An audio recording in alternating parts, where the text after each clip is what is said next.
Why don't I ever do this before I go live? I never do. Never do it.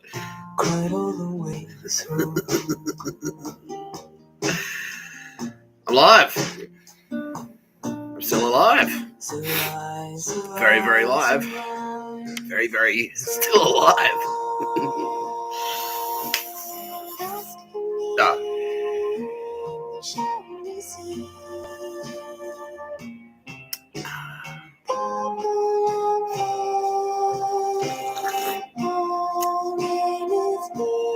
Do try it. Being alive. Being still alive. Do try it. There you go. I hope that's not too niche of an advertising reference. Who knows what? Yeah, that's right, Dilmar. Where's Dilmar from? Ah, yeah. Ooh, unfortunately.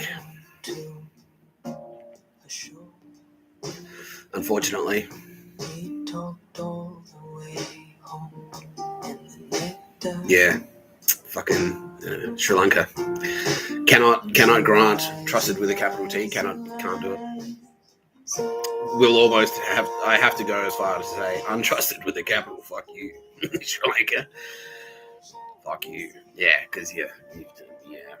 I won't go into all of your dirty bullshit right now, you slavers. But yeah, no, you got some. Yeah, hate has no boundaries. Thank you, Bilbo. Bill Burr's gay. Don't forget. Brought to you by What if it's? Don't forget, Bill Burr is gay. You're watching No Pictures of the Bird podcast by Mr. Tapscott. I'm Mr. Tapscott. I'm not Peter Thiel. Who'd want to be that guy, right? Fuck. Not even Peter Thiel right now. I'm being informed. They're like, oh, he is shivering and crying in the corner and throwing up. And oh my God. Well, bro, like, you advertise it. Like, you've been advertising it. I'm a Nazi. Oh, I'm not a Nazi. It's just like, I just think the ideals are pretty cool. It's not the same, right? All you've done, yeah. Again, I'm going to go another classic No Pictures of Bird format. You picked up a thing and drawn a thing on with a texter, and all you've done, you've taken a bottle of Coke, the Nazi Coke, and you pull the swastika off it, and you go like, I don't like Nazis, and you just rip the label off. That's it. I just like this cola beverage, the generic cola beverage. That's what I like. It's like, brah. So why? It's like, well, it tastes exactly like Coke. It's got the same amount of caffeine as Coke. It's got the same amount of sugar as Coke. It'll make your toes drop off. Thank you, Bilbo. Just like Coke will, if you drink too much of it. Yes, Bilbo. He's like, that's a niche reference. Well, I watched a bit of Bilbo. I was like, am I being too mean to Billy Bitch Tits? And then Tyrannus like, nah, Kitty can't. Especially like, nah, dude, you can handle it. Watch. And then I'll watch you. Fuck you. You fat bitch. You're like, yeah. All right, cool. Yeah. So I was like, yeah. All right, cool. Anyway, Peter Thiel. Yeah, that's what Peter is like. No, it's not Nazism. I'm not a Nazi. So, bro, you're fucking advertising it. Yeah, you're famed. You be walking around going, the Antichrist and blah blah blah, and like, I'm down for. Yeah, we read. I'll go back to it. Like, it's on your wicked fucking Pedia page, you dickhead. Like, yeah.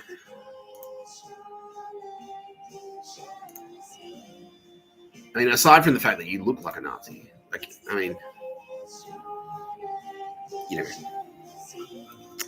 I just shaved, and then I went screwed, and like the beard hairs went into Kitty Callahan, and that's sacrilege. Yeah. Anyway, Peter Thiel. Here we go. We'll just go straight into it.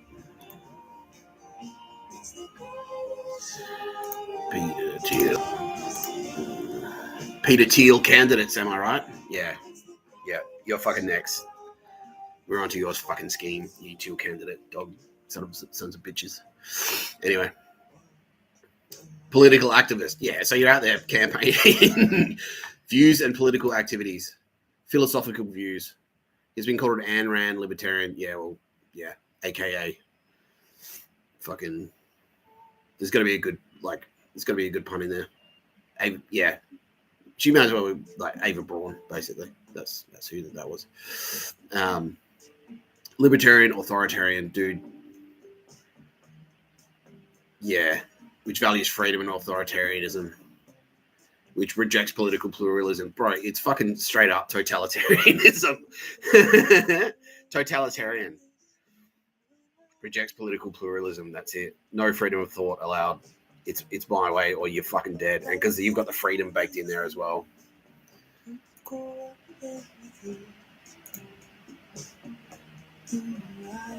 Yeah.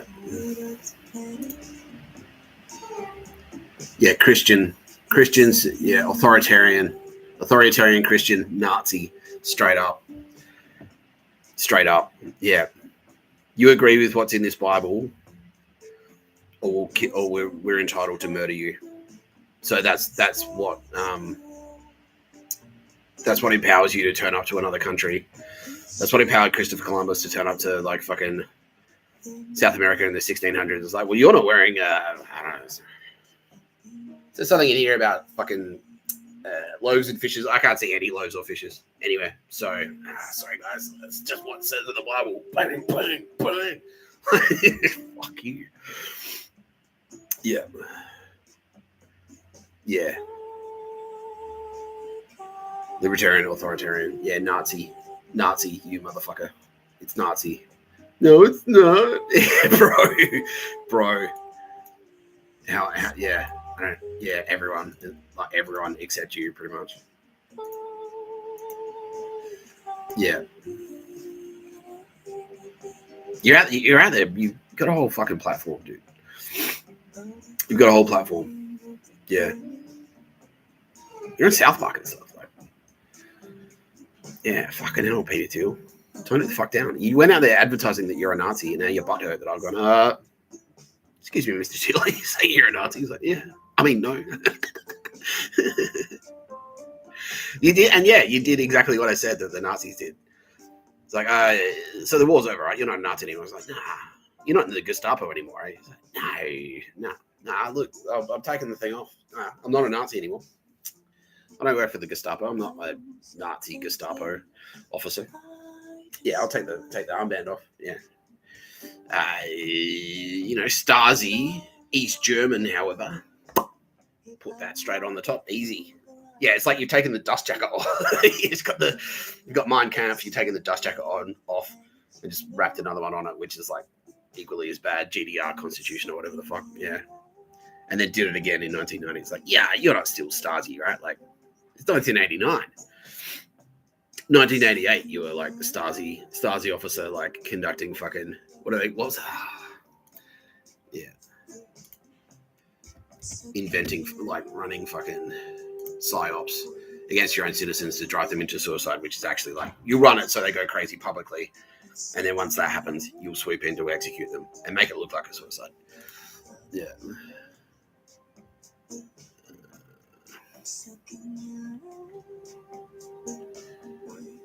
Infiltration. Yeah, Zertzung.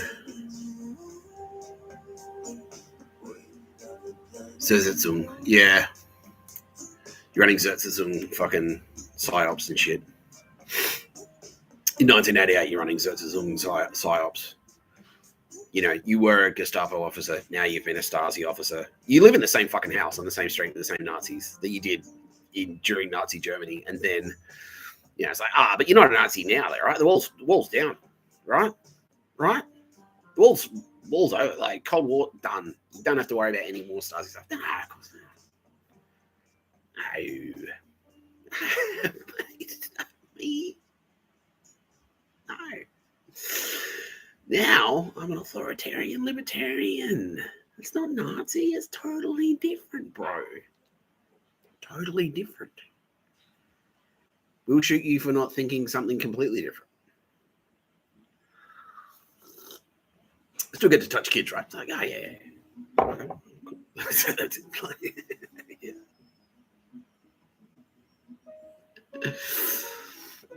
Oh, kitty touching. How angry is everyone? Oh, fuck. Everyone always. Oh, I was so angry. I was just like, fuck me. Like, unbelievable. Unbelievable. Yeah. I can't believe it. Oh, I was so fucking pissed off. I was so pissed off. Fucking fuming. Yeah. And then, yeah. And that's kind of why I like a rolling straight, because now that we've got the momentum. So I've done 2 Nazi episodes, and so now it's like I did an episode the other day, which is like, not like, who are the Nazis? Like, what is the origin of Nazis originally? Who are they? They're like the pricks. They've always been the pricks. Just the pricks. They've always been pricks. Started out as Romans, became Roman Catholics, became the Holy Roman Empire, became Nazi Germany. And like all throughout that time, that culture has been spreading throughout Europe, and so like everywhere in the world. Yeah, it's spread. Like, yeah, South America, fucking everywhere. Puritans, Roman Catholics, yeah, even like some Muslim, like some extreme Muslims, like ISIS and stuff, like they kind of like cozy up to them as well. Yeah, they just keep rebadging it. It's the same dog shit. They just rebadge it. That's it. Yeah. Yeah, so I did that episode the other day explaining how we went from Romans killing Kitty Callahan, aka Jesus Christ. And she's saying, "You forgot to do the intro, you dumb bastard." It's not all about you, okay, Kitty? I think I've identified a learning opportunity for you.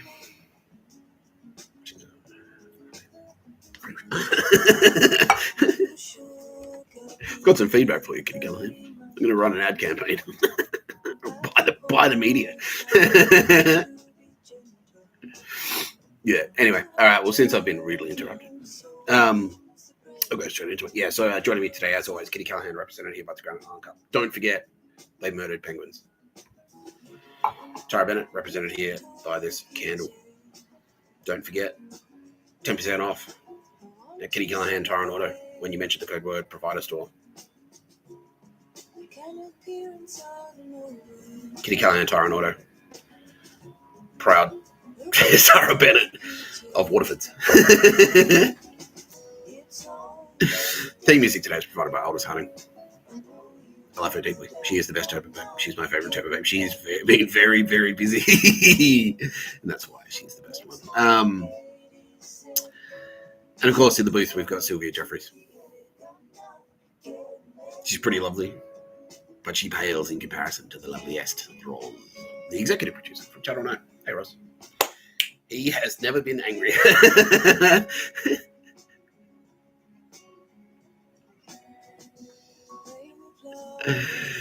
Good. Let your hate flow through you. Aces, right? Fuck. To protect Australians by harassing them until they kill themselves. Yeah. To cover up your pedophilia rings. Yeah. Okay. Cool. Tax dollars at work, right? He's fuck. Fuck. Yeah. AFP just saying that. Don't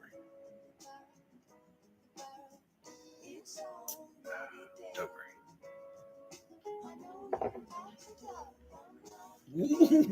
Anyway,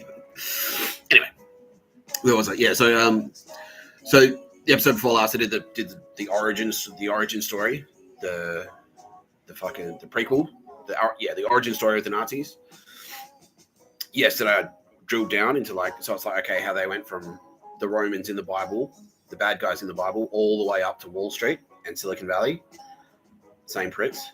And then yesterday, I did the deep dive into how World War II, while the hot war ended, those Nazis, those same pricks, were still very fucking active in East Germany. It basically Nazi Germany rebadged as East Germany. And they still did their dog shit. Yeah, that was still dog shit. And then Berlin Wall fell down, and that's how like it went bang, and then that was a big turning point, and how those specific Nazi traits, like Nazi Germans, their techniques have spread worldwide now. Like that fucking Zertzung, all of those tactics and shit are being used right now, and how Emperor Naruhito is involved in it. He's a Nazi as well. That's a Nazi. Emperor Naruhito is a Nazi. Yeah, it's all about him. Like, yeah, because like if he doesn't have a fucking heart at all. Like, I'm literally like Naruhito, you're fucking it up. Like, he's doing whatever. Like, still. Yeah, so he's like partnering, using Gestapo, using tactics designed by Stasi secret police to suppress East Germans, is using those tactics in Australia to today. Yeah, no, it was used on me today. Yeah, and pretty much everyone in Australia. Yeah, they're using Gestapo secret police tactics to suppress Australia, and with a shadow militia of Yakuza, financed by Yakuza, fronted by Yakuza. Yeah, with money laundering and like fucking dog shit and undercover. Yeah, disgusting, absolutely disgusting. So that was yesterday's episode, and then that was the one that, wow, the anger just went, yeah, and I'm like, well, that's kind of what we want, right? That's what we want, because you should be fucking angry. Like, yeah, what do we have? The bloodiest conflict in human history, and it's like, still wasn't enough. Like, we didn't lose enough then. We still have to come back. It's like, oh, you guys again. You fucktards again. How many times in history do we have to fight you cunts? Yeah, now all the Middle East is like these fucksticks again, because now they've drawn the connection. So okay, so Nazis did crusades. The war in Iraq, where they said, oh, WMDs, that was a crusade. Yeah, it's like, yeah, it's exactly what it was. Nazis pulling their same Nazi bullshit, and they tried to do it again. They're like, yeah, we're all going to fight China. It's like, oh, really? China, really? Because I don't see that.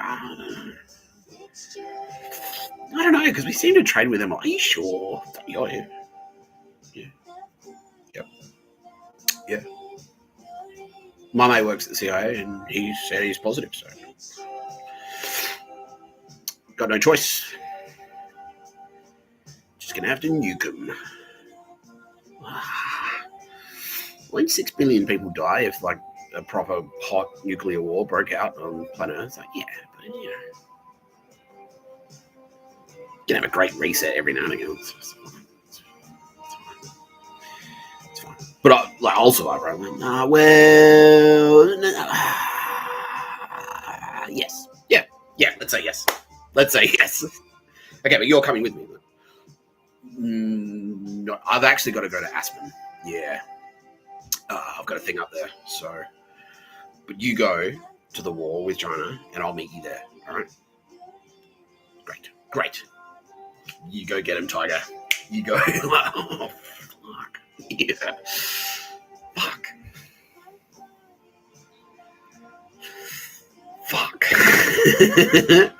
Well, hey, China, do you actually want to fight? What? No. Who told you that? These white pricks. No. Those cunts. Yeah, those cunts. Fucking, I hate them. I hate them. What? I hate them too. Yes. Yes, let's team up. Let's fuck them up. Yes. Vladimir, do you want to kill Nazis? Oh, do I? Who are also pedos? Oh, he's got a special sword under his desk. He's like, I've got a little. I've been keeping this. Shit. Okay. It lights on fire as well. Let's go. Yeah.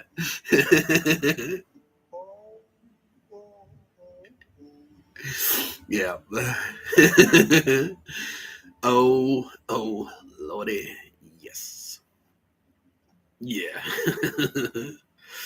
Fuck. And in spite of all this, Bill Burr courageously has the courage to stay the gayest. Thanks, Bill. With your voice, my belly song. The gayest guy. He's the gayest one out there, goddamn it. Yeah, I watched the end of the Bengals game. It's like, no, I wasn't. Didn't end well for the Ravens that day, but that's okay. That's okay. Fuck, they got robbed. They got robbed though. There were a couple of like. Did you see that Hail Mary touchdown? And it was like, he just fumbled it at the last minute, and it was unbelievable. I was like, fuck, unbelievable. And there was another one that was like, there was another ridiculous. It was like an interception, and he like. I'm probably getting the terminology all fucked up, but yeah, like there are a couple of ridiculous touchdowns that were disallowed. Like there was one that was a flag, and it was like fuck. But yeah, like anyway, that's the game, right? So yeah, that's it. That's it. Patriots did all right, didn't they? He says smugly, yeah.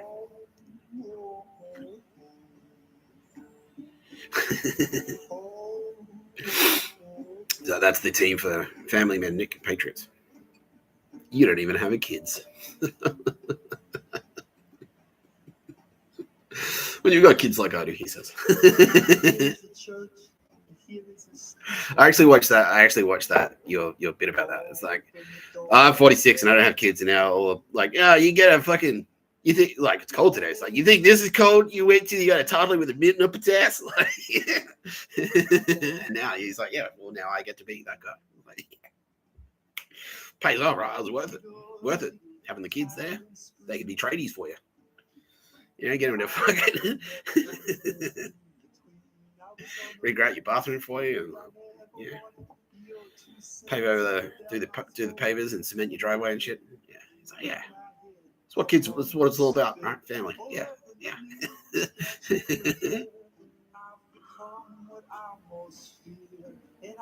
All right.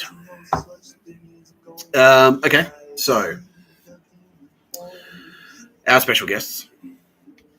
Our special guests have been good, beneficial for the channel. Quick channel update. Our special guests have been quite good. It proves to be valuable. It's good content, right? Celebrities. Roz knows this. Sylvia knows this. The celebrities, that's what they're all about. The banter, the football. We just did the football banter, Roz. So you didn't even have to mention the cockroaches. No. Celebrities, banter, personalities. Mr. Tapscott. The Kitty Callahan's, the Tara Bennett's. And they're kind of easy and fun to do. So, and then what I've started doing is like repurposing, because I noticed I think that, my medical mini episode 2 got like a not insignificant fucking, was doing a lot better than other episodes. It got a bit of a rating spike, and I think it's just because I spoke to Ricky Gervais, and he obviously people love to search his shit, and it's like, oh God, Ricky Gervais versus God and all that stuff. So,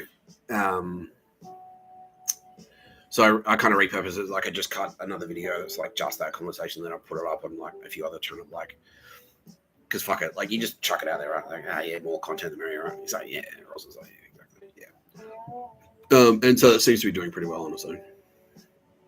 Because that's the thing about this format. Like you do like a 3-hour video or 2.5-hour video, and it's like there might be some like one little 10-minute bit in there that's like awesome, Anyway, so whatever, son of man. Quit bragging about your content.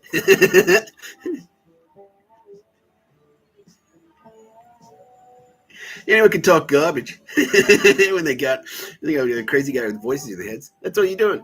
It's true. It's true. Yeah. What's the latest thing? Like, that's the big trend on TikTok though at the moment, Bill, isn't it? It's like I've got ADHD and here's a blog about my life. He's like, actually, touche. Exactly, yeah. What was that dog shit headline? Thank you, chat. Thank you, Ross and Channel 9. I mean this from the bottom of my heart because, since I started ringing the alarm bell and you jumped on board, it's like, oh, fuck. Like, now you turned your firepower and it's like, sick. And now you're like fucking grade A premium fucking dog shit detector. Dog shit detectors out there. He's like, well, that's what we're supposed to do. Like, current affairs and news, and it turned into a joke for a while. But we are actually supposed to be out there detecting dog shit. And so it's like the one about the statistics of the autism, and now and you've been plugged into AFP as well, so now you're getting the real good intelligence. Yeah, exactly. The one about the autism spike. It's like diagnosis of autism has gone up by like fucking, it's like 35% higher than it was like 2 years ago or something like that. It's like, so shit. Yeah, all the kids, I've got autism. So what is it? Yeah, but it's basically just harvesting them to get them on medication. That's the scam. Yeah, that's the scam. Yeah, get them drug, get them doped up young, and then you can start like. And this was the same way. Like my fucking yeah, you get them on the meds, you get them dosed up, and then you can start doing whatever the fuck you want. You can dose that shit. They were doing this to me in jail. Like they dosed me up with stuff. Like the food would have like a sedative in it. Like you'd eat something and you go, oh, what the fuck? Like, yeah, it'd be like in the milk. The AFP thing, like, yeah, they'd put a little something in the milk there. Yeah. Not good, bro. Not good. Yeah. And so that's kind of like, because once they kind of like, they've got you, they want you on any medication, and then they can start doing that shit to you. It's like, oh, well, today's the day we want them to go crazy. So they'll put like a little extra fucking something to make you like really agitated or whatever. Give you the runs. That's happened to me before. Yeah, when I went down to Melbourne, which is the title of today's episode. Yeah. Yeah, I got spiked with something that like gave me fucking diarrhea for about a month, I think. Yeah. Which, needless to say, wasn't cool. Not cool at all. So yeah, so that's kind of the plan. And so once you've kind of got these kids, you've got them on medication from a very young age, and just the face value of like they got to pay for the medication, like, or it comes out of NDIS or Medicare. It's just a way to like suck fucking funding out of the taxpayers budget, you know. Yeah, absolute dog shit. But yeah, Sam White, the retard invictor, partner of serial killer Phoebe Tapscott, he was on like I noticed his eyes, like he looked like he had like big bags under his eyes, like it was really noticeable. I hadn't seen him in a while. He had like big bags under his eyes. And I was talking to him. He's like, "Oh yeah, no, like something. Oh, it's my eye. Like he incidentally mentioned he had eye drops. I'm like, oh, why? He's like, oh, so I don't get glaucoma. And I'm like, okay, like, so you don't have glaucoma now? He's like, no. And so, okay, so you're just using the medicine in case you get glaucoma? He's like, yeah, pretty much. He's like, yeah, my dad had it. And it's like, you know, you should get a second opinion, dude, because that sounds shitty.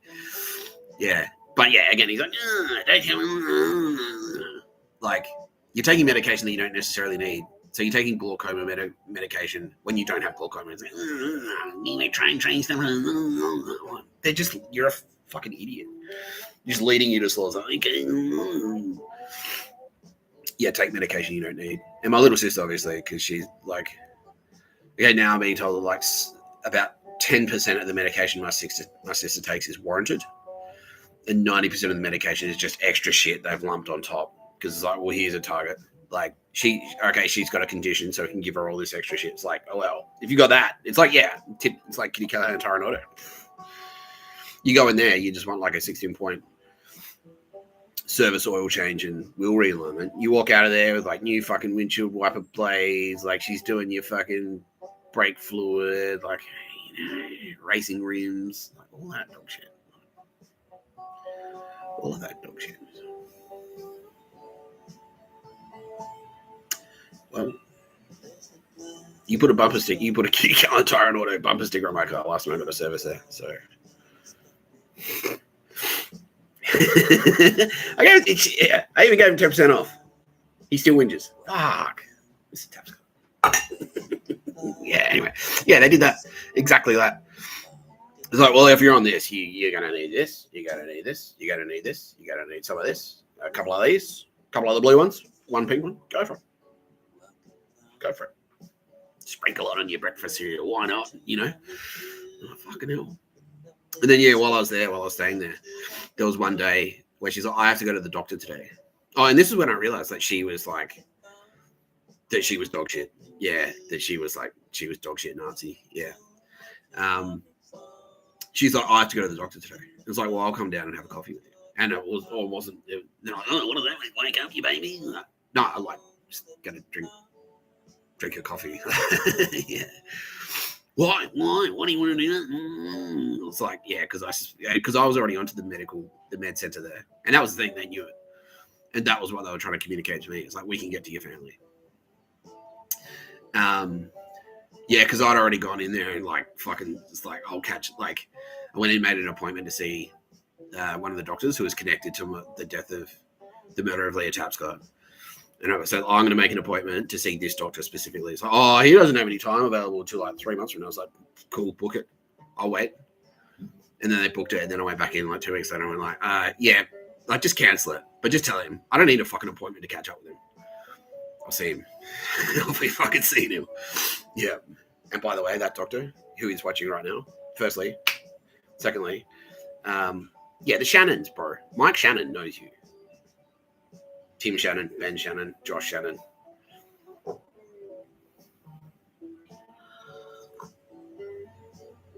Wake up, you baby. Anyway. Yeah. So anyway, Phoebe Tapscott like went down there. She's like, oh, they want me to come and see them. Like, I've got a doctor's appointment. I have to go to the doctor. Like, wait.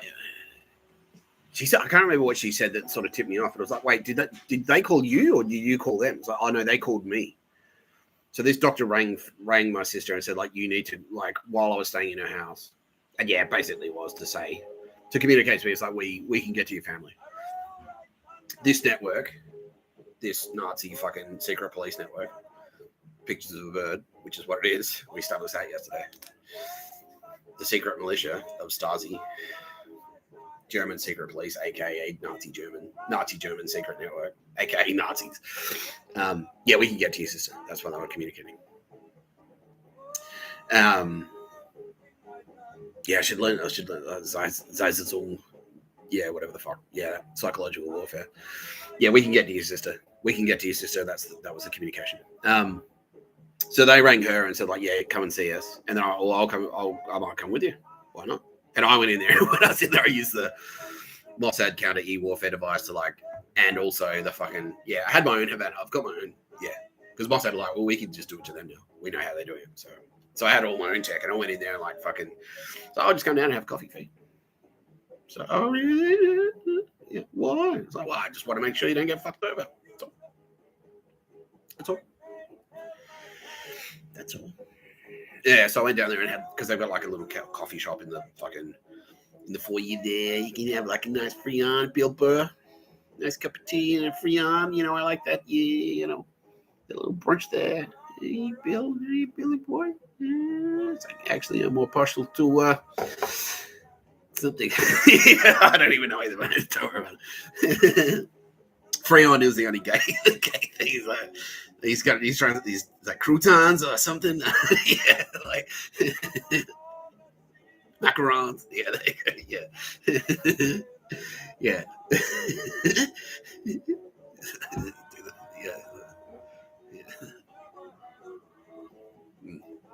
That's it. Yeah. Fucking. Yeah. So I went down there. And like I'm having a coffee, and then yeah, my sister goes in, does her bed thing, and then like, why? And then when she's like, oh, I'll go down there and meet her. It's like, why are you going to meet her? That was Sam. If you got to, like, why are you going to meet her? Like, well, I want to make sure she doesn't get fucked around. You got fucked around with your teeth, didn't you? Because he's lost most of his teeth. They took his teeth out. The Nazis took his teeth to make him on purpose to make him terrifying. Same reason they give him the eye drops to fuck his eyes up, so he looks fucked up. And then he's like their scary dude that they send around. Like, go and freak out some cool people.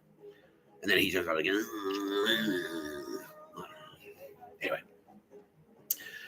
Anyway.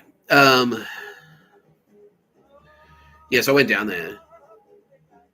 And then my sister goes in there, like, again, just like a fucking, just like a cow to the slaughter. It's like, come over here, cow. Why? Like, goes to a frivolous doctor's appointment. And I'm like, why? Well, why do they want to see you? So, they just wanted to update my medication. All right. Why? What's wrong with the medic? It's something. Okay, yeah, fucking bullshit. But anyway, yeah. But I was like, yeah, AFP. So like, yeah, underline this. Like, you're asking questions, like very pointed questions, to say like this is dodgy. They are Nazis. Like, they're taking advantage of you, and you're just walking straight into it because you're a fucking retard, like a sociopath.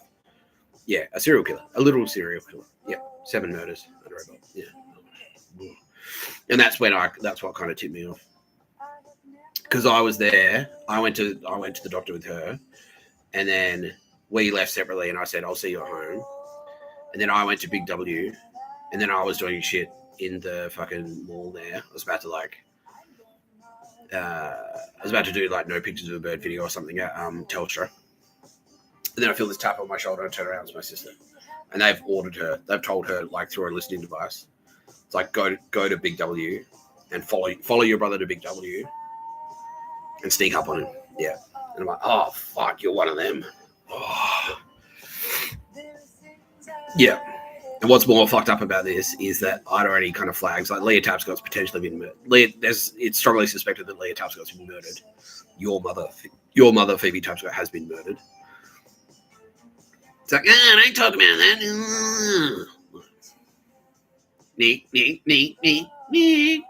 Like, what the fuck? You retarded? Yeah, and that's like, yeah, no, still has no compunctions. Like, so she knows what it's like to lose it. Yeah, and that's why, like, don't investigate that. Yeah. So I'm here to investigate that. Don't investigate that. Because she is one of them. Yeah, that's why she's like, don't investigate that. Because she's one of them. Fucking unbelievable. Yeah. Unfucking believable.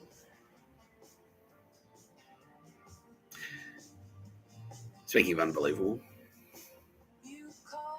that rant was triggered by me.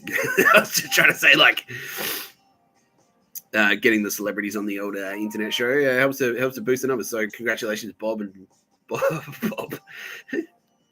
Odenkirk and the other guy. Fuck. David Cross. Yeah, Bob and David. You get to go on straight after that. Oh, fuck. Yeah. Quiet, you awful man. A very cute puppy has just been run over in the parking lot.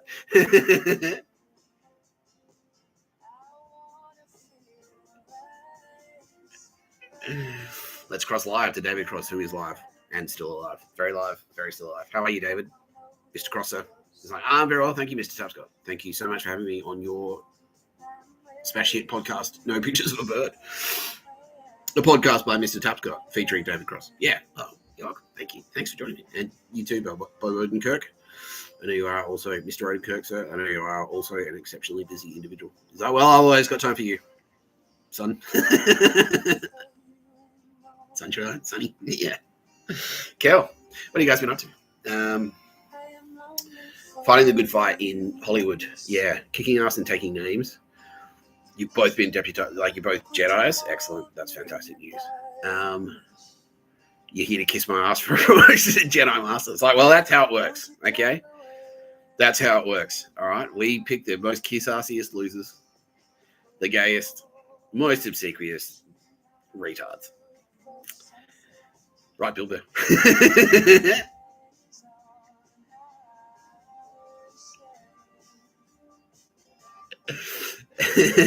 And we just say, like, oh, how much sucking up can you do? How much sucking up can you bring to the table? Sorry. How much? Oh, well, this much, sir, Your Majesty. They're bound. That's them actually doing. What do you reckon? Pitiful. Pitiful. You make me sick, but you may rise. Yeah. She's saying your journey to the dark side is complete, and you may take your lightsabers and strike. It should be the other way around. It's like, yeah. Anyway, yeah, yeah. Cool. Jedi Master. Yeah, go for it. Yeah, why not? Because all that means, all the Jedi Master means is like, you can spot a douchebag. We just think, like, all right, these two guys, like, they've got a nose. They know cool people. That's it. Like, they know who's cool and who's not cool. Cool. And so, yeah, we trust them enough to, you can bring people to the party. It's fine. Kitty Callahan, you happy with that? It's like, yeah, absolutely. And don't forget, boys, 10% off. Kitty Callahan Tyrant Auto. Coming soon to a United States city near you. Yeah. Or you can ship your car, like if you want. You can ship your car to Australia and get Kitty Callahan Tyrant Auto to give your car a service and then ship it back to the States. Yeah, 10% off. Yeah, 12%. Yeah, 12% to adjust tariffs and whatnot.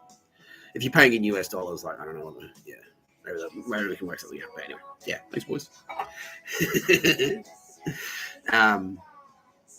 How are you, Mr. Tapscott? We've heard about your plight. yeah, my plight. Well, my plight is. I seem to be. My plight's subsiding. Yeah. It's My plight is. I don't know. Can you say like I've got a plight and it's like, does a plight have to be bad? You know what I mean? Like my plight. I don't know. See, I just use it. Because it's like, the plight of fucking Tom Brady.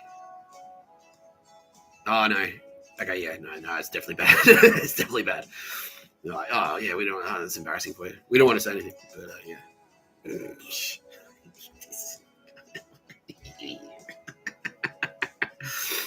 Well, it's part of the plot. Right? Just dumb shit like that. Yeah. Weird hair.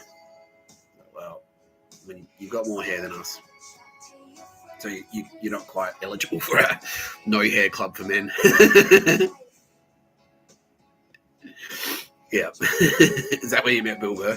Yeah, exactly. Yeah.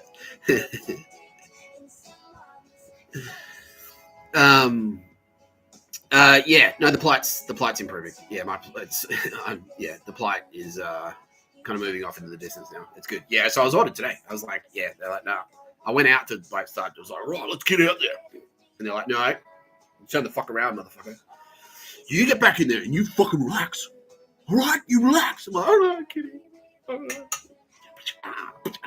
Yeah. And then I took a nap. All right. Yeah. All right, just go on the motherfucker. All right, cool. That works. Yeah. So I mean, look, I just want on the Mr. Tapscott minimum. That's all. I just wanted the Mr. Tapscott minimum, which is like, look, I've got the internet. I'm in a room, private room. Got money in my pocket. Not heaps, but enough. I've got food in the fridge and stuff, so cool. Got the internet. Got enough data. That's it. Happy as a clam. You know what I mean? It'd be nice that, I haven't seen any Turbo Babes. That was their follow-up question. Yeah, have you seen any of the Turbo Babes? No, I haven't, and it really sucks because it has been like, since hanging out with, the last time I hung out with Tara Bennett properly, and like just me and her, and just spoke to her, just me and her had a conversation. It's like 4.5 years ago. Yeah. So I am very much looking forward to that. And now she's diving in. Yeah. Thank you, Tara. And Kitty Callahan, like, yeah. Like, I'd love to have, like, I really want to have a beer just to make sure that she's not this retarded in person. So,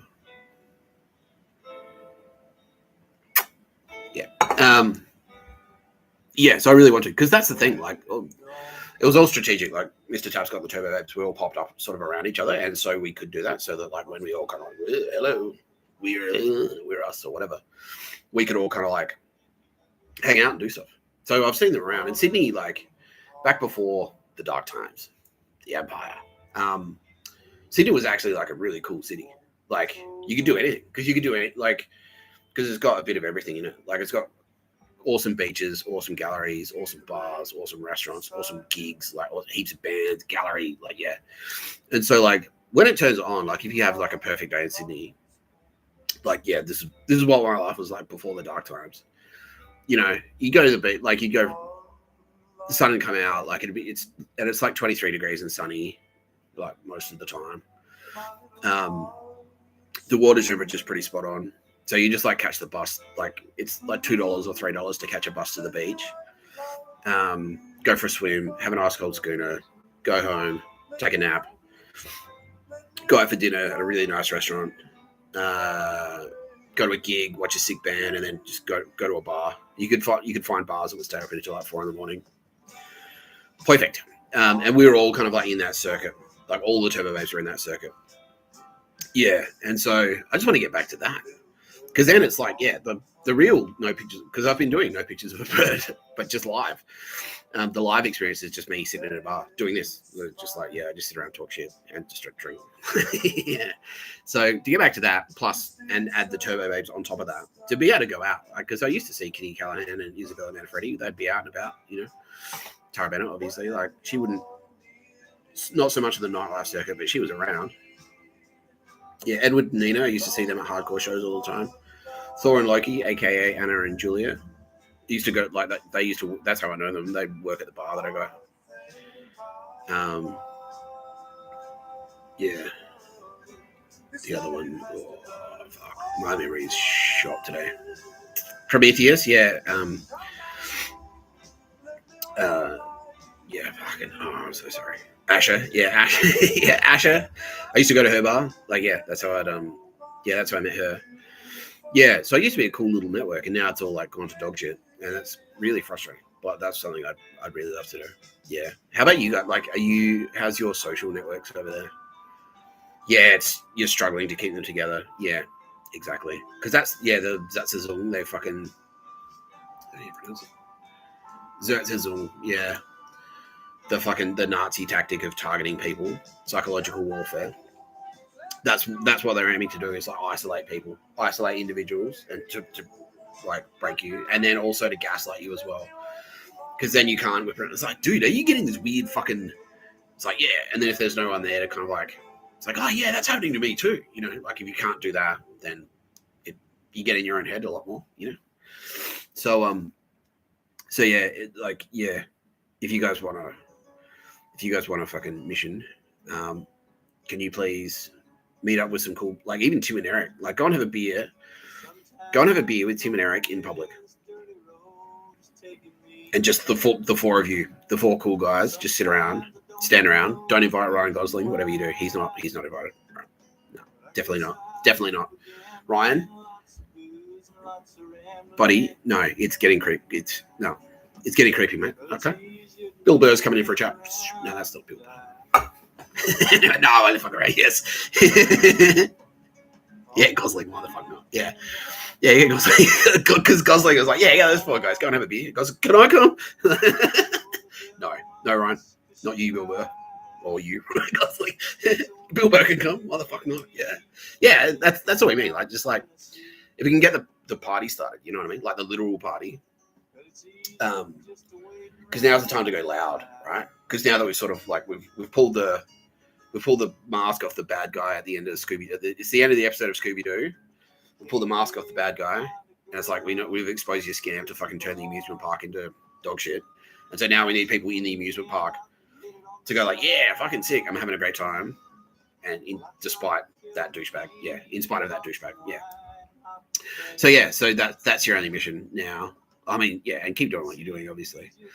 Just get out there and fucking. You don't have to campaign. They're asking me if they want me to like campaign strongly for Mr. Tapscott. No, so not really. Not really. The campaigning that we want, and this is unanimous. This is Mr. Tapscott and all the Turbo Babes. It's like don't put the focus on us so much. Put the focus on squashing slavery and squashing murder. That's what we want you to campaign for. And that's kind of what I made that video the other day about. Like, it's okay to be skeptical. Like, we don't necessarily care. Because, like, if you're, yeah, and I use that example. Like, if you heard a rumor that there's some guy down at a bar saying, like, oh, he doesn't think Bob Odenkirk is a real guy. He doesn't exist. And he's never been on TV. And you'll just kind of think, like, oh, who cares? It's just funny. It's just funny to you. It's like, oh, whatever. That's fine. But if you find out that guy is also saying, I don't think Bob Odenkirk exists, and that's why I'm going to go and fucking kill wildlife on purpose, then that's a problem. That's a big problem, right? And so that's sort of how we look at it. It's like, it's not so much whether or not you believe, you know, Mr. Tapscott is the son of man and the Turbo Babes are actual goddesses. It's not so much about that. It's more about like, look, we got to stamp out these Nazis. That shit has to wrap up. You can't have that shit. You can't. And so Donald Trump is now putting up his hand and saying, like, oh, he's going to have instructions for people on, like, yeah, the literal actions you can kind of take. So you guys are both talking to the FBI and stuff. Yeah, cool. I guess, so look, if you know anyone, and that was the thing with Kitty Callahan, because there are heaps of people who are like, and there still are, she's saying, yeah, there are heaps of people who are like, oh, Jesus Christ, my Lord and Savior. But then doing like horrible douchebaggery things. And so it's not enough. It's not really enough for us. Like, oh, I believe in you. I believe that there is a God called Kitty Callahan or Mr. Tapscott or Taraban or whatever. If you're still going to be a douchebag. So so if you know people who are doing, like, even just doing the Nazi cough, like if you spot someone doing Nazi cough in public, make a note of it and like send a message to the FBI or whatever. Yeah, or even like, and the counter. So this is a Havana syndrome counter. So if anyone tries that shit on you, are they still doing it? Yeah, they're trying to. Yeah. Anyone tries to harass you, like, just look at them so they can see that you're doing it. Just go, and they'll get a little, and it will like sting them. It's like a Havana syndrome count. It's like does to them what they do to us. Yeah. And then if you're on camera and you do that and you're being kind of like tagged by Mossad or whatever, and you probably are just for your own protection, then that also sort of like paints that individual as like, okay, this is one of those Nazi pricks. Yeah. And if you know anyone who's kind of on the Nazi side and you think you can kind of talk them around and go like, look, this not like, you realize like by doing this Havana syndrome gear, you're on the, like, you're doing Nazi stuff. It's like the same as gassing the Jews. You realize that, right? It's the same people. The people who asked you to do that are the same people who gas the Jews. You get that, right? Yeah. Yeah, so if there's anyone like that, you know, that's more the type of campaigning. And then like you don't even have to talk about Mr. Tapscott if you don't want. Just like go like, oh yeah, like don't be a Nazi, please. Like, yeah. So that's yeah. But at the same, like, yeah. Tell them like, oh, no pictures of a bird is a great watch. Like, cool, do that. But yeah, like, you don't really want to. I don't want to end up like Bill Burr, you know, like twisted and evil. Yeah, isolated. Yeah, he's like Citizen Kane in a big castle. It's just him sitting there all lonely, like, oh, no, I'm the most powerful one. Yeah, yeah, exactly. Bill Burr. Don't be Bill. Not you, Bill Burr. No, not like that. Hiding in his helicopter. It's like, yes, I'm above them all. Yeah. He's trying to make a mountain like a skull out of a mountain. He's saying, like, yeah, so he can fly the helicopter into the skull's mouth and shit. Yeah, exactly. Yeah. Actually, on second thought, you talked me around. That sounds pretty good. Yeah. No, because we never really wanted that shit. Like, we don't want to alien, because the whole point of everything is just to hang out with people. That's why we did it. So we want cool people to hang out with. Yeah. So I was like, yeah, tell people we're cool, but you don't have to lay it on too thick. Yeah, that's fine. That's it. Thank you very much, Mr. Odenkirk, sir. And you, Mr. Cross, he's like, I'm not making any pledges, motherfucker. Fuck you. That's fine. It's fine. I'm just gonna say you get out what you put in. All right, pal. All right, pally. I think everyone want the new pony for Christmas. Let's just say you throw a few more conversions in there. You know, I'm gonna be riding that pony around at the pony club this next summer. Dave, Davey Cross. Ponies don't fucking buy themselves, do they? Get you a donkey. Yeah, you got what you earned. You got what you earned, David Cross. He's like, are you saying Mary? He's like, yeah. Yep.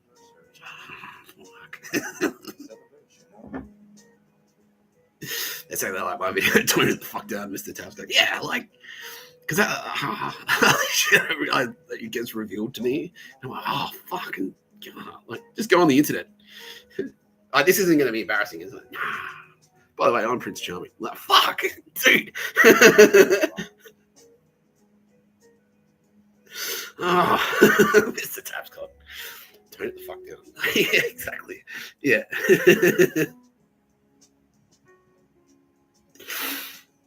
Yeah. So that they're like, is that how it works? I'm like, yeah, yeah, that's how it works. That's how it works. Yeah, because like what happens is very, very loosely, very roughly, is I'll do a thing, and then Space Ghost will go back into the past and insert it, and then it like filters up. Yeah, so that's the Bible. That's the New Testament. Is the Bible? The New Testament is like Mr. Tapscott, Space Ghost, and like Kitty Callahan and Tara Bennett. Earthly Mr. Tapscott ran around doing hectic shit or stupid shit or whatever. Like slept in an airport and yelled and undrunk at her and what else? Like, yeah. Anyway, a bunch of stuff. Like, told a guy how to get laid. Well, bro, you just get in there, bro. You get laid, and then that turned into a thing. That's like, look, that's the fishes. Yeah, it's like I used to work with a guy, and hey, Dave, he's like watching. Like, hey, look, yeah. I used to work with a guy, and he like, I'm not gonna say like he was always a devil with the ladies, but like, I gave him a few recommendations for optimization, basically. And I was just like, look, don't overthink it, basically. Don't overthink it. Like, what was it? Yeah, there was a specific line I used to say. I can't remember. To try is not to try at all. That's it. Yeah, so Dave, hey, Dave, how are you? Yeah. To try is not to try at all. Because that was the thing. He was coming on too strong, basically. Like, he was a really good looking guy. And girls would always give him heaps of attention. But then he'd pesh it, yeah, as he said, yeah. Yeah, he'd choke, basically. Yeah. And it's like, just relax. Like, and don't ever, like, yeah, he was putting the pussy up on the pedestal a little bit. It's like, just get in there. You just get in there. Like, yeah, you just get in there. And then he did. And he started fucking, he's like, oh, fuck. Like, it's not a big deal. Like, he's like, oh, I'll take her on 18 dates. And then on date 16, I'll hold her hand. And then on date 17, I'll like invite her to this particular tree where I've carved a poem in it. I'm like, bro, no, you just get in there. You just get in there. You know, he's like, he's like, is that it? Like, yeah, pretty much. Yeah. And then and he did. And then he started getting fucking like he's like, he started like just drowning in pussy juice, basically. Yeah. Kitty Callahan and Tara Bennett, sorry. He's like, yeah, exactly. It was like, fuck, that was awesome. Yeah. I never got his numbers, but it was just my coaching. Nick Tapscott, the best coach in the world. Like the guy from Any Given Sunday or some shit. I don't know. Yeah, but that was basically it. Like, you can get laid, man. And then he like, he got fucking smashed heaps of pussy. And then that ended up in the Bible as like the guy, it's like Simon the fisherman and all that. They couldn't catch that many fish. And then Jesus came and was like, you can catch fish. No, there's heaps. Don't worry about it. And like pulls there's heaps of fish. That's all that is. Yeah. And so that's Tara Bennett. It was Kitty Callahan and Mr. Tapscott Space Ghost. So I did a bunch of shit. And then Kitty Callahan went like, I'll go back there. And hello, there's a guy coming, son of man. He's a bit of a fuckhead, but he is what he is. Like, here's some magic tricks that sort of demonstrate. Here's some magic tricks so that when he gets here, people go like, okay, he's the thing. He's the thing. Yeah.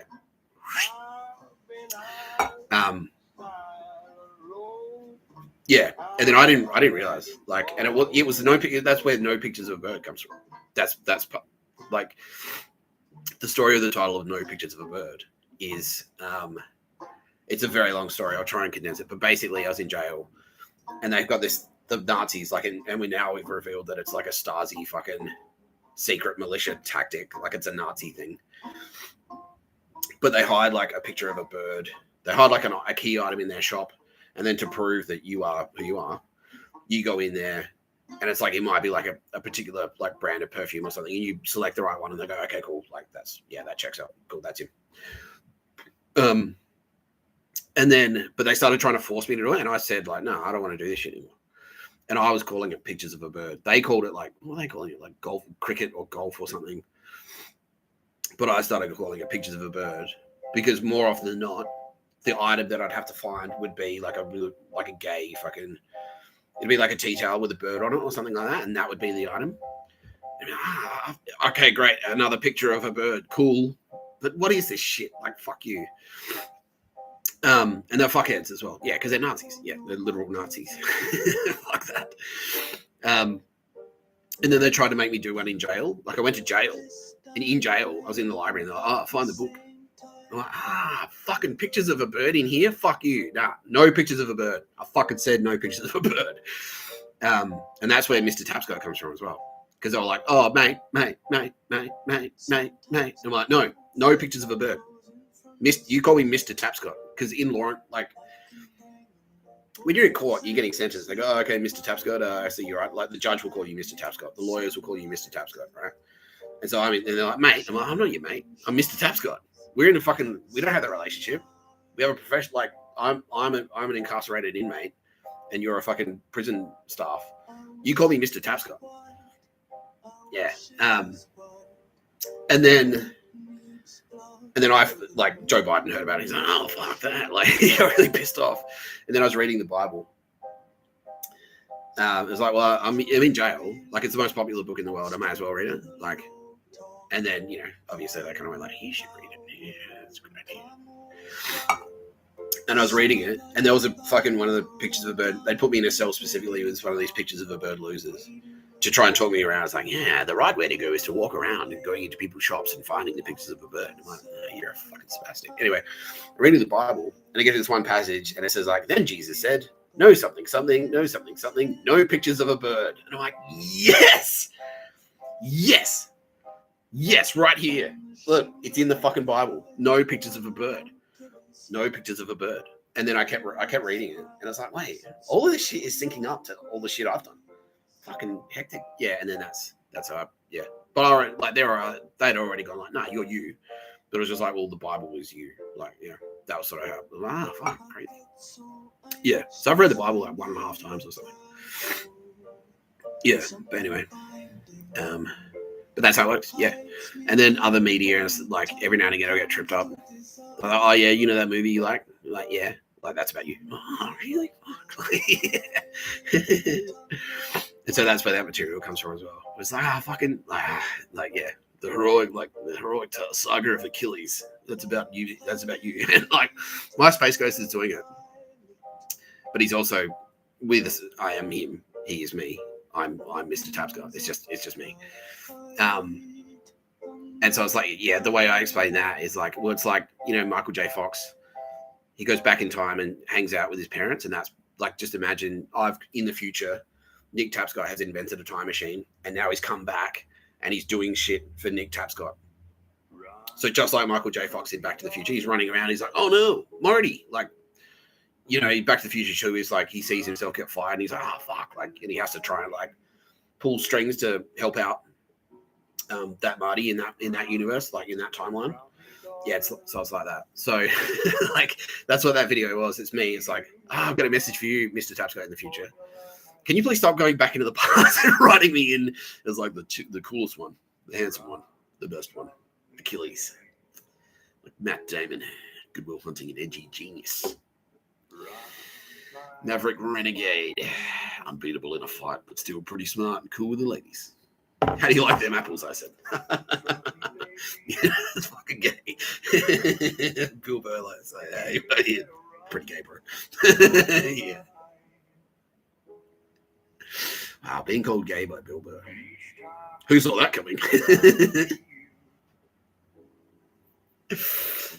Yeah, cool. Now, thank you very much for joining me today on the podcast, Bob Odenkirk and David Cross. And thank you very much as well for your contribution. Like, I was like blogging and doing like hotel stuff. Like, yeah, that was cool, wasn't it? Yeah, that was hectic. Yeah, they realized like, oh, we can actually crack jokes. It's like, yeah, yeah, 1995. Yeah, yeah, because you're not in The Sopranos. Yeah, that's right. Yeah, it's like David Chase from The Sopranos. Yeah. What are you guys working on? Are you doing TVs? They're taking it a bit easy.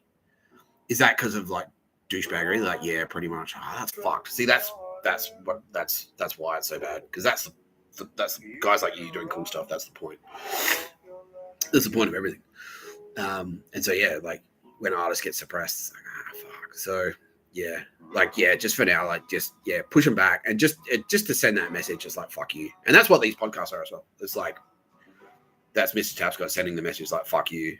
Nah, I'm putting work out. I don't give a fuck. Like, send as many goons as you want. I'm putting work out. Yeah. Because it drives them batshit. It drives them bananas. Yeah, I don't know why is that. I think it's because they're power hungry, right? Because they want to be at the top. They're constantly like wherever they are. So then, what the fuck? Like, so Nazis versus commies. Commies is flat. Like, everyone's flat. They're both totalitarian. They're both cunts, but everyone's flat. Like, everyone is equal, and that's the aim. It's like, nah, you don't have CEOs. You don't have fucking drive-through attendants. Everyone is equal. Doesn't matter. Doesn't matter who you are, what your job is. You're all the same. That's the aim of communism. Where Nazism, fascism, it's a very clear hierarchy. And no matter where you are on the ladder, there's always someone above you and there's always someone below you. And everyone that's below you is your slave. And everyone that's above you, you're trying to murder to get their spot. You're always trying to climb up the ladder. Whatever you're doing, you're trying to go up. So the Nazis, I don't know, they don't want to try. Like, I don't know what it is. Like, they see cool people doing cool things and they're like, well, instead of watching Mr. Show and going, that's a fucking funny show, I should also make a funny show. They think instead of watching Mr. Show and being inspired to make a funnier show and then that climbing up the ladder that way, their instinct instead is to like, well, I can't do that. So I'm going to try and tear it down. So instead of so the bar's here. So instead of lifting themselves up to get over the bar, they're like, I'll pull the bar down. I'll lower the bar. Yeah. So that's why they're like, oh, cool stuff. Tear it down. Rock stars. Tear it down. Yeah. Band sport. He's a hero. We can't have like fucking cool people walking around. So that's their instinct. It's like a threat to their power. They're like, oh, if I can't go up, I'll just pull it down. Yeah. And then I'll pull the whole thing down. Yeah. So that's Nazis. That's what the thinking is. And it's just like, it's so sad for so many reasons. Yeah, because everyone, like, you're programmed. Like, if you can speak language, you're programmed to like understand. You've got all the tools you need. If you've got a human body and a brain that understands language, you've got all the tools you need to make whatever you want. You can do whatever you want. Especially now with the internet. Like, you can do whatever you want on social media. But they just don't want to try it. Like, I don't know. Anyway, that's my theory. Yeah, so yeah. Even if you just do a podcast, like fucking anything, like whatever. Like, but it's an act of defiance. It sends a signal to these fucktards. It's like, you're losing and I'm not going to be intimidated. Yeah. So having beers in public. Gosling is now talking about opening a bar. Yeah, sick, bro. Yeah, fucking awesome. Yeah. Satan commands it. Yeah, he's like, sorry, been a bit late on my payments. Like, well, perhaps spiders should be on the menu for tonight's dream, Mr. Gosling. Yeah, we had a whole bit. I was like, yeah, dealing with the devil stuff. And I gave him the spam with a generic response email. Hey, Ryan. Behold. Thanks again. Yeah.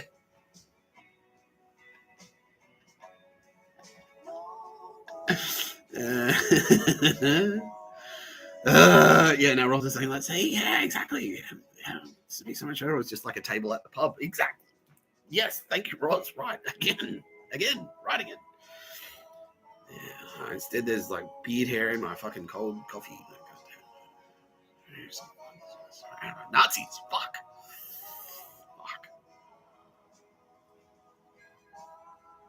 Anyway, thank you so much for joining me on today's episode of No Pictures of a Bird, a podcast by Mr. Tapscott. I'm Mr. Tapscott. Okay, what we're going to do. Should we keep it rolling? We've got the momentum though. Since we're talking to celebrities. Yeah, let's just keep the momentum rolling. Says everyone. Who am I talking to? Kitty Killer here. Yeah. Because I do have a couple of live redemptions.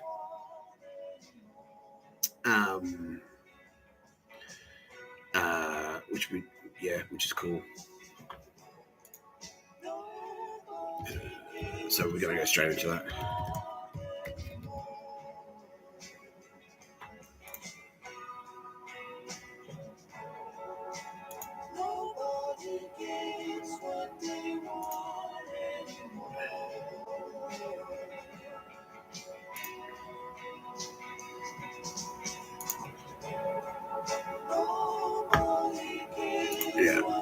straight into that. All right. Tote Peele, do I have you on the line? Yes, loud and clear, Mr. Tapscott. Thank you so much for having me on your podcast, Smash Hit Podcast, Pictures of a Bird, a podcast by Mr. Tapscott. You are Mr. Tapscott. That's right. Proudly brought to you by Kitty Cullen and Toronto. I had to throw it in. Yeah, she's standing over me. She is. Yeah, it's a front trunker. Yeah, she's like, you better fucking say it. Otherwise, you're only getting 5% off. You 5% off 16-point service and oil change and wheel alignment. All right, Kitty Cullen. Yeah.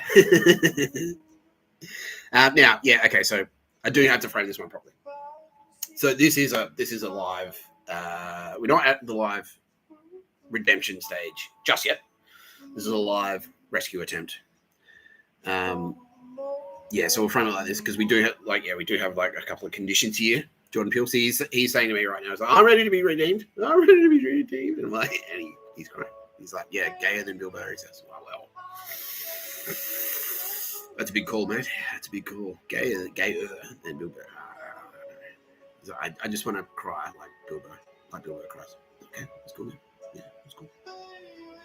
It's cool. Yeah, aim high. Yeah. Anyway. Okay, well, that's great. That's noted. However, we do need to discuss some of the actions that have brought you to our attention today. And that is that your scoreboard. So the good news is that your scoreboard remains 0 and 0. So you have 0 murders and you have 0 slaves, and that is fantastic news because that's bad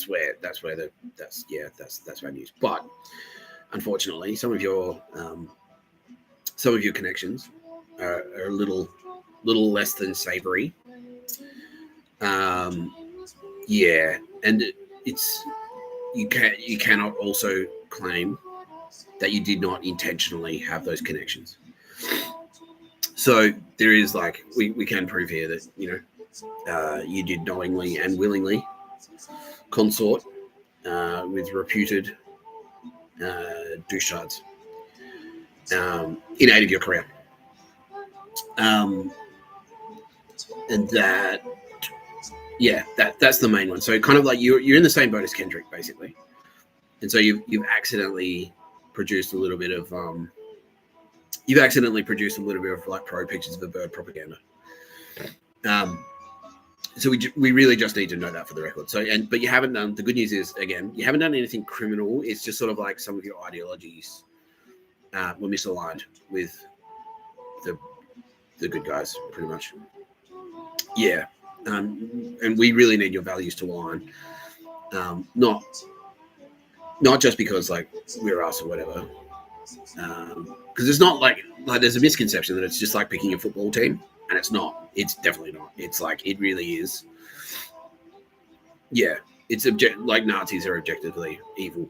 Yeah, they are. It's objectively evil. And you do need to be on the right side. Because the good news is for you, the good news is for you is that many people have reached out to us and said like, no, he's okay.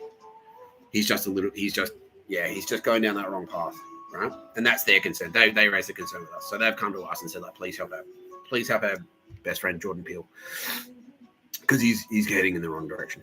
Yeah, we're more than happy to oblige because like a lot of your work is incredible. Like we think it's amazing, and obviously you're a great guy. Like you're a really nice guy in your personal life, right, Tara Bennett? Can confirm, Mr. Tapscott. Jordan Peele is extraordinarily respectful to women. Yeah, cool guy all over. But yeah, okay, but specifically, okay, so this is where it's kind of getting a bit, yeah. So this is what we need to address. These are the issues that we need to address. So being respectful to women is one thing, but it can't be at the expense of others' right to life. And so this is a the liberties of others, the personal liberties of others. So yeah, okay, like yeah, sexism is bad. Agreed. We all agree. However, taking punitive measures against people who don't have kids, that's discriminatory, sir. That's discrimination on the basis of marital status. And that is something that, unfortunately, that is at odds with our values. And so what you've inadvertently become party to when you do that is a Nazi, and it's very well disguised. It's very well disguised. But it's actually a Trojan horse. The whole, like, you need to have kids thing, like the moral choice is to have kids. That whole thing is a Trojan horse for a Nazi slavery scheme. And it gets very dark. Like, but it basically is a Nazi slavery scheme. So while it's fine, it is fine for you to have your opinions, and you're allowed to say, like, I think the clear moral choice is to have, I think family is the most important thing. That's fine. But if you then encroach upon the livelihoods of other creatives or other workers or anyone, all the personal liberties, like if you take kind of like punitive measures against them, like you deprive them of something, like you steal something from them, or you're like, you block someone from getting a role because they don't have kids, then that unfortunately is discriminatory. And then that makes you party to that. Like, I know you don't. I know you. Now that we've flagged it, that it's like that's what it is. It's like a Trojan horse for Nazi slavery. You're like, oh shit. And so that's noted. That's noted for the record. Yeah, so that's just what we had to flag. So, because obviously, whether or not someone has kids or doesn't have kids, it's up to them. Basically, that's their call. You know, that's their call.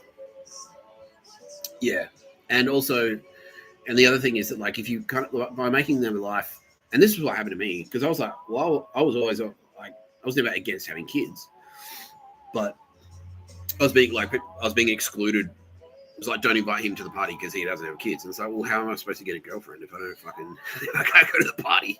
You know what I mean? Yeah. So by making their lives harder for not having kids, it makes it harder for them to have kids. You know what I mean? Because what people actually need to have kids is they need like stability. They need like an income to be able to get a date. You know what I mean? Like if you want to go date, it's like if you want to impress your date, you want to be able to say like, yeah, I've got a steady job, I've got a steady income. You know, I'm stable. I'm not like going to be fired next week. You know what I mean? Like, yeah. So yeah, by making the life harder of people who don't have kids, you're actually anti-kids. Yeah. So, yeah. And if there are anti-kids campaigners, it's like, oh, is that even a thing? It's like, don't have kids, man. Like, otherwise I'll fucking fire you. It used to be for women, I guess, like, don't get pregnant. That was like a thing in the 50s. But no, that's pretty much in the past, according to Tara Bennett. Yeah. So that's basically it. That's just what we had to pull you up on. Mr. Peele, sir. So, yeah. How do you feel about it? So, okay, yeah, that's actually very reasonable. And he sees the error of his ways. Okay, great. Well, thank you. Appreciate that. And he knows the connections. Yeah, so other Jedis have swooped in and said, like, because we're not necessarily, like, we are, but this earthly Mr. Tapscott isn't across those specific connections. But I'm being informed that we do have people on the ground who, including your best friend, Mr. Key. Mr. Key, is it?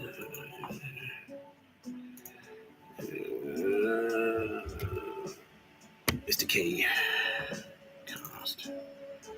Yeah, Keegan. Yeah, your best friend is there to help you. Yeah, and he's gonna point you in the right direction. Yeah. So like watch out for that Nazi. Yeah, exactly. All right, cool. But we do have a sentence for you, sir. We do have a sentence.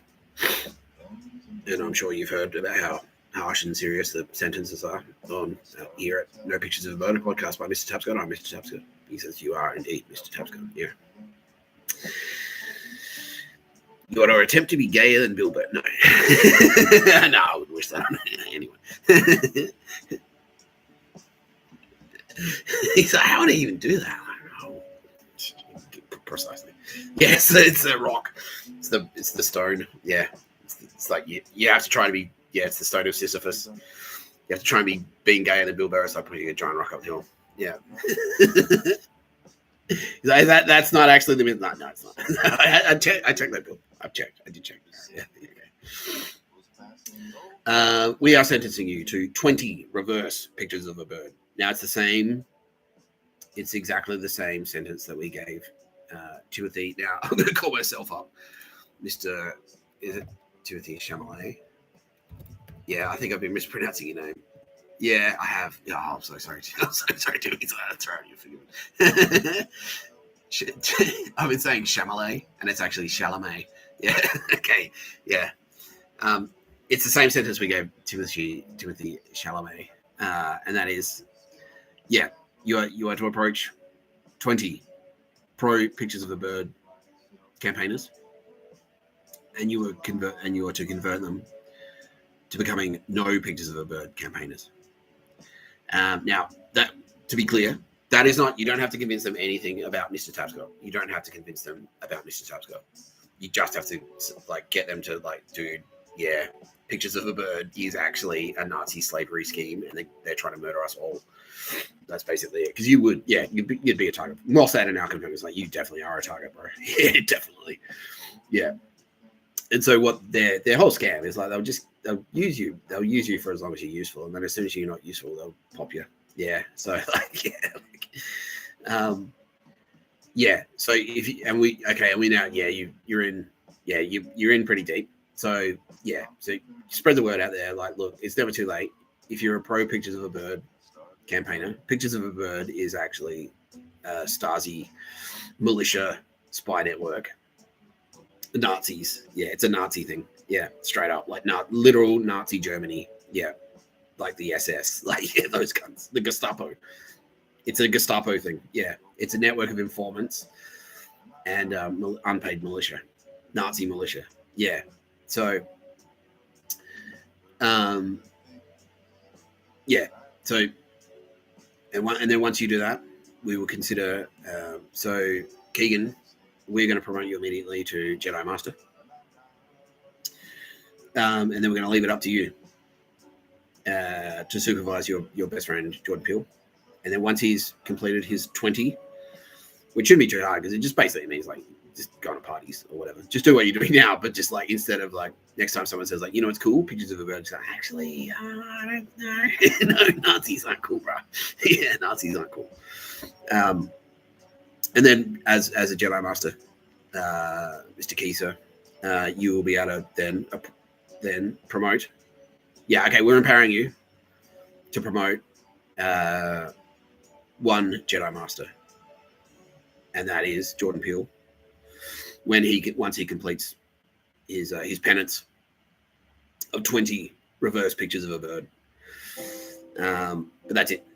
So it's just a special provision in Jedi legislation that we just wrote in there that says, yeah. So once Jordan Peele has completed 20, Keegan Michael Key, who has just been promoted to Jedi Master, can promote Jordan Peele to also be a Jedi Master, and then you guys together can promote Jedis. Because you got to do it for your people, man. Yeah, exactly. So, all right, thank you, Mr. Tapscott. That's all very reasonable. All right, well, thank you for joining me on today's episode of No Pictures of a Bird, a podcast by Mr. Tapscott. I'm Mr. Tapscott. And he's any other instructions? Look, yeah, drink beer in public. That's a big one. Yeah, drink a beer in public. Yeah, because that's the thing. They're it's all about what you can't do, and they're all I don't drink beer. They're trying to ban beer and ban all this cool stuff, and no beer, have kids, no music, no rock and roll, no parties. It's all dog shit, dog shit corrupt Roman Catholicism, bro. Yeah. So yeah, have a beer in public. That's it. Yeah, and then once you've done your 20, then you can start. Should be easier. He's he's got 10 or 15 people straight away. Yeah, okay, easy. And then you talk to one or two, and then they lead you to the next one or two. Yeah. All right, cool. Okay. Thank you for joining me on today's episode of No Pictures of a Bird, a podcast by Mr. Tapscott. I'm Mr. Tapscott, your Jordan Peele. Arise. Now, let's roll on straight to the next one. Or should... Okay, yeah. Now... Yeah, okay. Thank you for joining me. Sorry, I just having a chat with my team over here. All right. What if it's... proud. Just something's of Bill Burr or something. I don't know.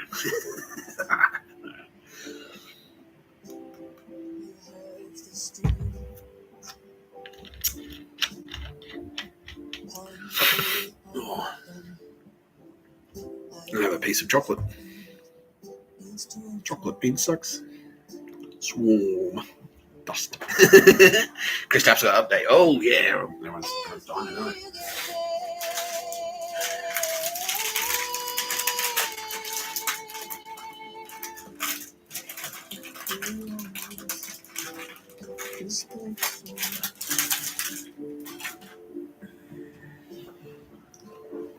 Well, yeah, no, I still fuck with. Yeah. Because he just won't. Like, so, that was the thing with him. Because he's empty. He's got nothing behind the eyes, right? And so what he would do, this is what he was like with me when I was growing up. I was the focus. Like, so, like, just a bully, basically. He was unhappy, like, he was empty. And so, he'd take out his frustrations on me. He'd just be a prick. Like, I'd never get, like, bash properly, but I got physically injured a couple of times, but, like, it was never, like, hospitalized or raped or anything like that, but,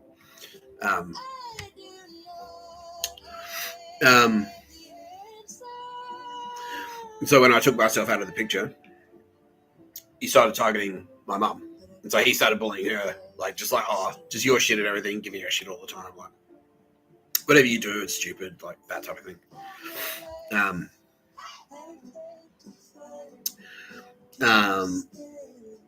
And so, yeah, and then after all the dog shit was exposed, then he remarried after my mum died.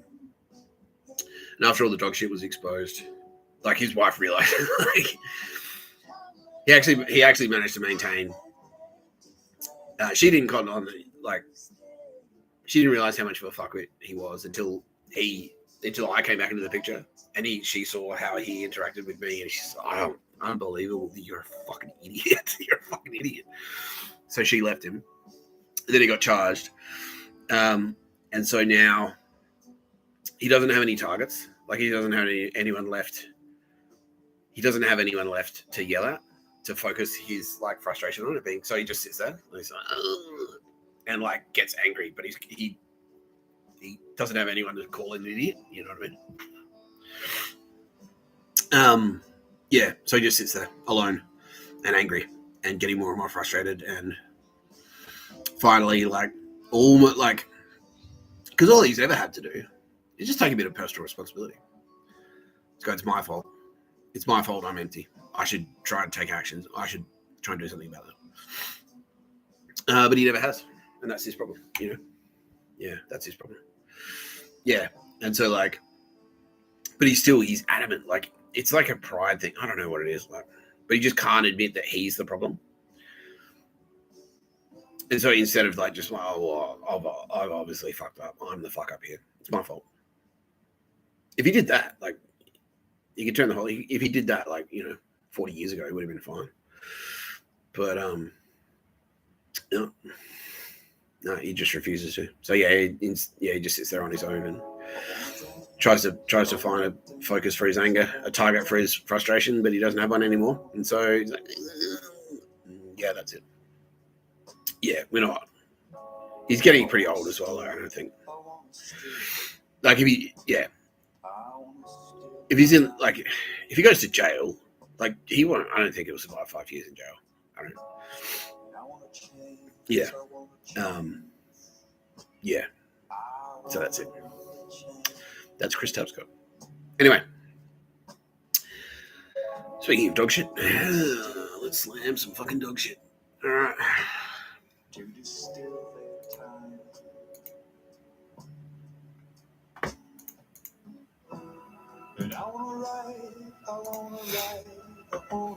So this was an ad I saw first started seeing when I was in jail, and at first I kind of liked it because it reminded me of Tara Bennett.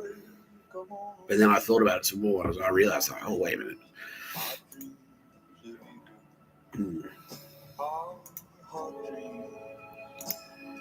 Yeah. Who knows this ad? Yeah. I was like, oh, fuck. Like, everyone. Like, yeah. What?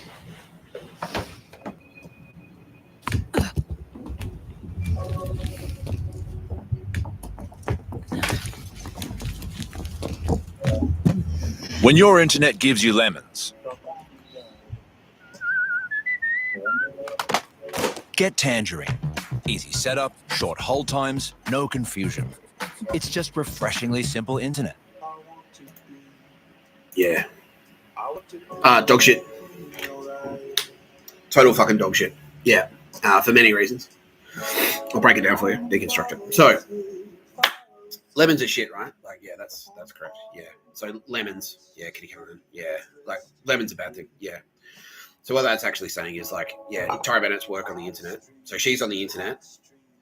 The Knights, like, she's watching a video of Knights fucking in combat.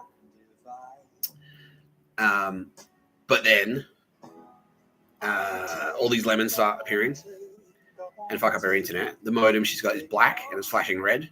So red is 5, 5 is all good, so you're gonna die. And then an orange goes like boom, like tips it out of the way, and a white modem appears. And she goes, oh, cool. Yeah. Now that's supposed to be, so what that's basically saying is like that's representative of Tara Bennett. They've got an Indian chick because Indians represent insecurity for some reason. It's like a security thing. I don't know why. But anyway. Yeah, it's like an insecurity thing. It's like, yeah, I don't know. It's CIA jargon. It's like racist as fuck. But yeah, Indians sort of represent. So if you that's why I like on the House of Wellness, they've got that Indian doctor. Just like, yeah, I'm a doctor. Like we acknowledge that you're a doctor, but also you're insecure. Retarded. That's so dumb. Anyway, yeah, you're no one, and that's why we're going to cast you in a TV show. Like, what the fuck? Yeah. As opposed to just picking up the phone like, hey Nick, would you like to be on a show called House of Wellness? It's like, sure, I can do that. You know? Fuck. Dog shit, right? Idiots. See how fucked they are? They're fucked. Yeah. I'm not going to say your name, but you know, yeah, whoever, yeah, that goes out to you. Yeah, fuck you. Yeah, so anyway, the chick she's cute, looks not dissimilar to Tara Bennett, so that's representative, dresses exactly like Tara Bennett, so that's Tara Bennett. She's Indian, so she's insecure. So Tara Bennett is insecure, so straight off the bat. The lemons start popping on her head, so she's got shit ideas, so it's lemon. A lemon is hit it. It's like, yeah, bounces off her head. So it's like, your ideas are shit. And then the lemons start like rising up, and that's all her shit ideas. She's drowning in her shit ideas. And there's shit ideas on the internet, and that's why it's black. That's why the moon is black. It's like, yeah, your shit ideas are on the internet. But if you turn to the nice side, so nice. Yeah, how does it? Oh yeah, ice. So yeah, so nice N equals black, like black ice. White is 1, so white is 1 is I, and then CE. So C is 3 and E is 5. So white. Yeah, so ice is white, yellow, and red. So it's white and orange. So that's ice. With black is nice. So nice. So the tangerine is orange, and then it's black. It's got a little bit of touch of black in there. So it's nice. So it's the pictures of a bird crowd. It's like turn to the picture, Tara Bennett. Turn to the pictures of a bird crowd, the nice people. Which is so darkly ironic for so many fucking reasons, right? Yeah, nice. Yeah, poisoning your neighbors with cyanide. Nice. Yeah, real nice. Yeah, it's nice. Yeah, he's nice. That's what my dog shit sister said. It's like, what's the fucking deal with your spastic neighbor? No, he's nice. Like, yeah, I looked into it. He's murdered like 19 people. Fuck. Nice. Yeah, watch your back, mate. Watch your back. He thinks he's in fucking Midsummer Murders. It's like, oh, maybe you will enjoy a cup of maybe a cup of tea will help you sleep better forever. Like that type of shit. And I'm just like, bruh, like your neck has the same thickness as my wrist. I just want to like that's it. Done. Ooh. Yeah. Unbelievable. Yeah, nice. Anyway. Yeah, so the nice, like, look up to the nice team, Tara Bennett, and get rid of this black and red internet, and have instead the white internet, which is a nice internet. With the team, turn to the team at Tangerine internet. Okay.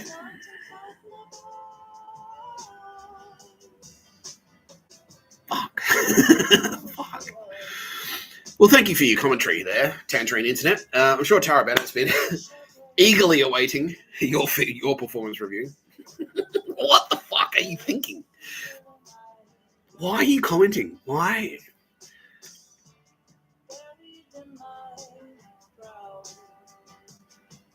Do you mean like literally, like Tara Bennett call us?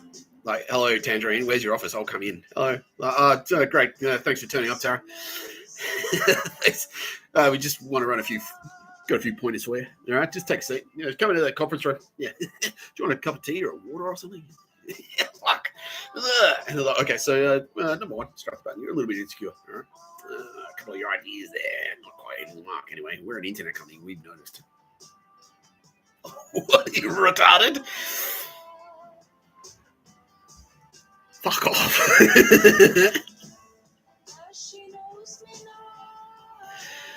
Fuck off, Tangerine. Fuck off.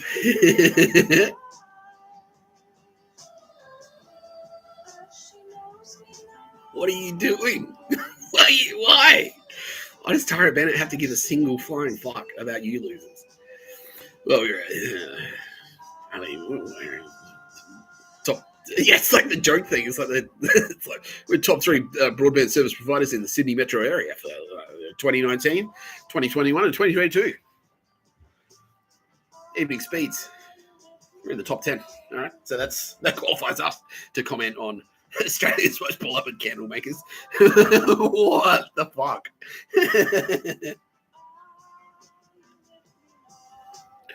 Kitty Callahan. Oh, Mr. Tapscott, I feel intimidated. Yes, I can't beat performances like that. Not even I can beat speeds like that, Mr. Tapscott.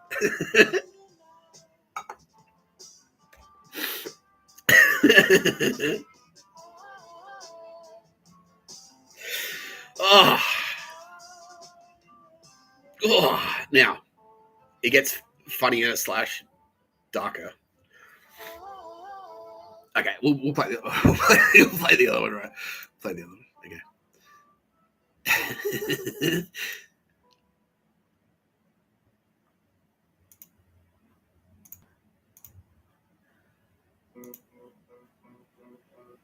Wait time 46 minutes. You are the 4th person in the queue. You are the 5th person in the queue. When your internet gives you are the lemons, shortest person in the queue. You are the worst person in the queue. get Tangerine.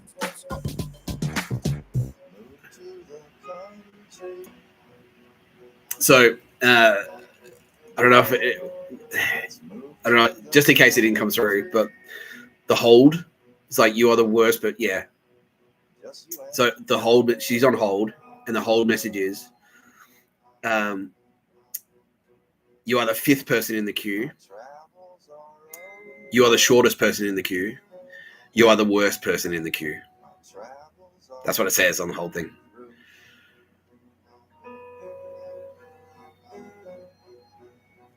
Thanks, Tangerine, for your personalised feedback there. That's personalisation at its best. Well, I'm sold. Tangerine. Yeah. Let's move to the country. Now, as if any of that dog shit wasn't bad enough.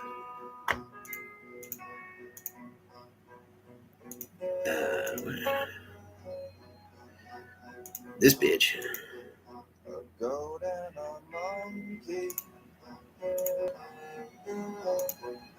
Sorry about this, Timothy Chalamet, but I'm going to borrow your story. This bitch has now convinced herself that she's the real Tara Bennett. I'm the real Tara Bennett. What?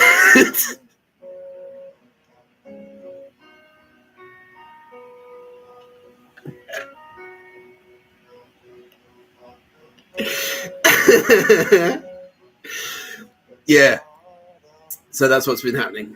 Yeah. So she was cast in a commercial as a Tara Bennett lookalike, a commercial intended to harass Tara Bennett and say you're a terrible person and your ideas are shit and fuck you and you're insecure. I wonder why she's insecure.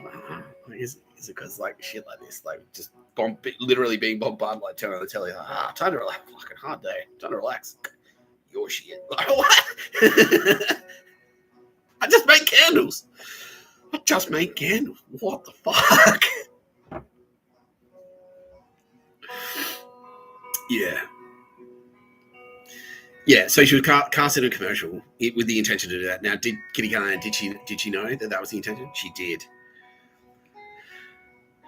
So now you're impersonating. So you're in a commercial that says the person that you're impersonating in the commercial is a bitch, and her ideas are shit, and she's short, and she's the worst person. And now you're saying that you're the real Tara Bennett, despite the fact Tara Bennett is a blonde lady and also very white, and you're clearly not very white at all. But what is it? But what specifically has she been saying, Kitty Callahan? Like, she's been going around saying, like, I've got space powers. Like, yeah, no, bruh. Like, no. Specifically, I am Mary, Mother of God. Like, oh, fucking hell.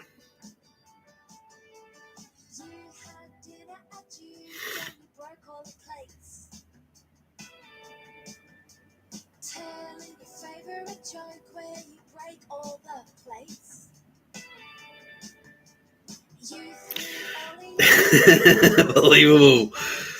Unbelievable. And so like she's deluded herself into thinking that the reason that she was cast is to set is like, no, this is me. This is the powers, the higher powers telling you, Tara, that I am indeed the real Tara Bennett. You fucking idiot. You're so stupid.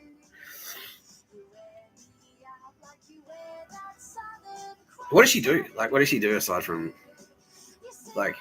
being an actor in commercials? Nah, that's it. She's just a part-time actor. Why? Unbelievable. The ego. Yeah, so, okay, to use dog shit, drug metaphor, she's on crack, is what we would say. So she is both supremely egotistical and delusional to the point of being detached from reality. So it's a combination of ice and cocaine. She's on crack. That's crack. That is crack. That's a crack baby. That's a crack baby, for sure. Yeah. Unbelievable. Okay, no. Oh, great. Well, that's good news for us. That actually is good news for us, because Tara Bennett was going to get sick of all this dog shit anyway. So, okay, congratulations. Yeah, you are the new Tara Bennett. You do have all the space battles. You are Mary, Mother of God. Yeah, just await further instructions, and you should know what you're doing, right? Like, if you are Mary, Mother of God, then you don't need any help from us. You don't need any help at all from No Pictures of a Bird, a podcast by Mr. Tapscott. I'm Mr. Tapscott. You know how to make birds and shit, right? Just keep doing what you're doing. Like, you got it covered. Cool. All right, great. All right, I'm glad this has been constructive. Yeah, well done. So now, yeah, so all those people out there, next time you see this lady on the street, just like what happens to Tara Bennett, you can now direct your attention towards this fucking dumb bitch, and you can go to her house, and you can spray paint shit around her fucking footpath. You can throw shit at her windows. What else can I? Yeah, you can call her a stuck-up bitch. You can bake her into fucking Subway ads saying that she's a slut and that she's going to die. You can do all that. Yeah, congratulations. Yeah. Cool. Great. Thank you. You could be the lightning rod for once. Yeah. Yeah. Okay. I wish you well with how many assassination attempts a day? 1,000 plus assassination attempts each day. I wish you good luck. Good luck with those. Good luck with those, sweetheart.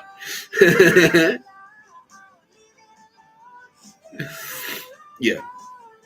Don't worry. Your space powers will protect you. It's fine. Don't worry about it. Don't worry about it. Anyway, that's all I'm going to say on that one. Because this is one of those bitches that who's like, I'm getting your attention. No. Yeah, so let's talk about other fuckwits. Since we're talking about dog shit, let's just go straight into it. Well, I don't even really need to Google anything, but basically, okay. So the point of this, actually, yeah, we'll do it.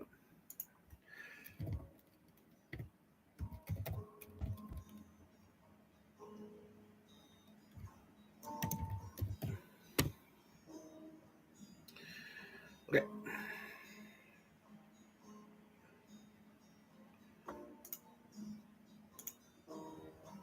Too many birds in one. Who's familiar with this? Melbourne techno scenesters, dance scenesters. In one tree. Nightclub in Berlin. And the sky is full. Yeah. Named after its location near the border between Kreuzberg and Friedrichshain, and was a short walk from Berlin. Anyway, founded in 2004. Yeah. So 15 years after the fall of the Berlin Wall. World's most famous club, simply called the world capital of techno. I dispute that. I think that's debatable. Traces roots to the 90s in Berlin, beginning with hardcore techno and fetish parties in the Reichsbunker, the local gay club, 1998. All right, yeah. So there was a vacuum, right? So because it went both ways. So yesterday I spoke at length about how all the fucking when the wall came down, all the culture from the Nazi culture that was trapped in East Germany just went and proliferated, and it worked the other way as well. So the culture, Western culture, seeped in. So fucking all right, cool. So a lot of Westerners went oh sick, parties on in fucking Germany. Then they're going to be hungry for clubs. We can get in there and do some cool music stuff because they're all starving for. They're starving. They're starving for good music and parties and techno and stuff. They're not being suppressed. Now the problem is though, right? When you combine, culture never cancels. Cultures never cancel each other out, right? They never do. So when Vikings arrived in England and they ended up sticking around for a while, they didn't become the Vikings. They didn't meet all the English peasants and shit. Didn't go well, okay, I'll put a helmet on, not with horns on it, because I know there was a few history nerds. They didn't have horns in their helmets. So I was preempting. Yeah. They didn't immediately start acting okay, well that's it then. I'm Viking now. They didn't. It doesn't work like that. Look at Native Americans, right? So they didn't. Yeah. So they keep some of their culture. So it was they'll have the spirituality of the animalism and stuff like that of, cowboys and Indians, right? Like the Indians, they had guns. There you go. That's a perfect example.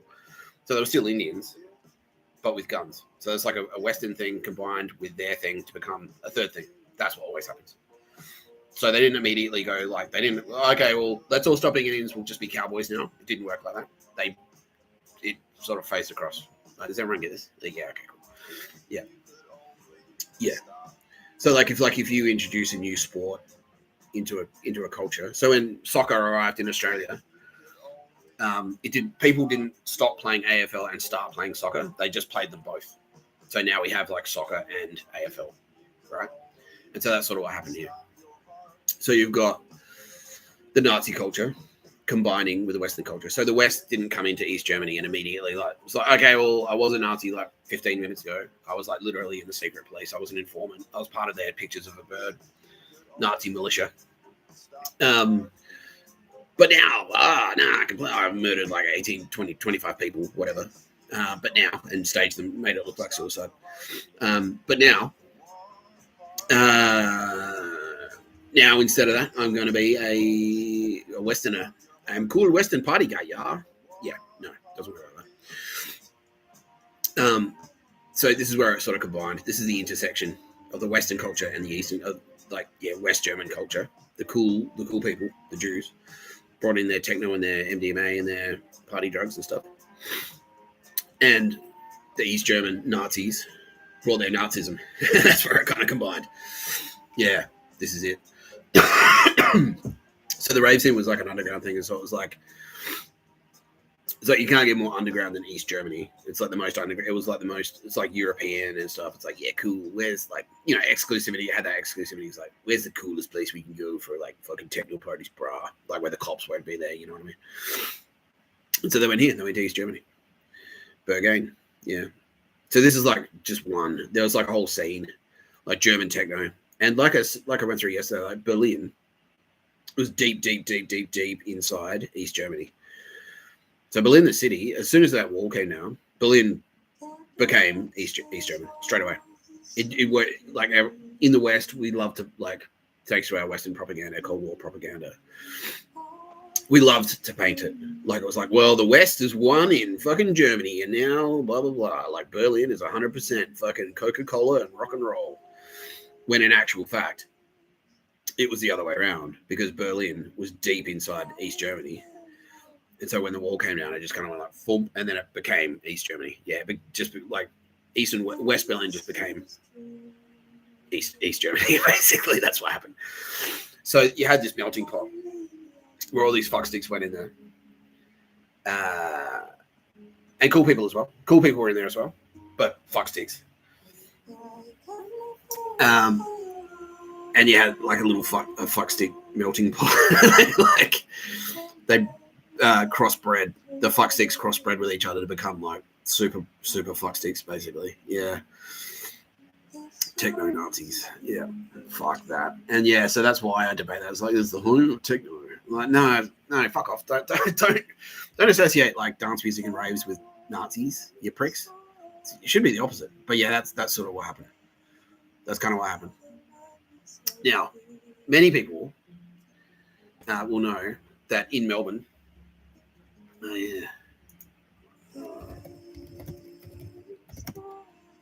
rolling teams, we were very poor. Tweet.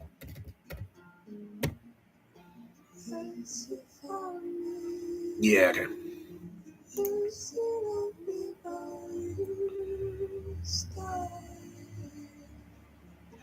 Yeah, so here you go.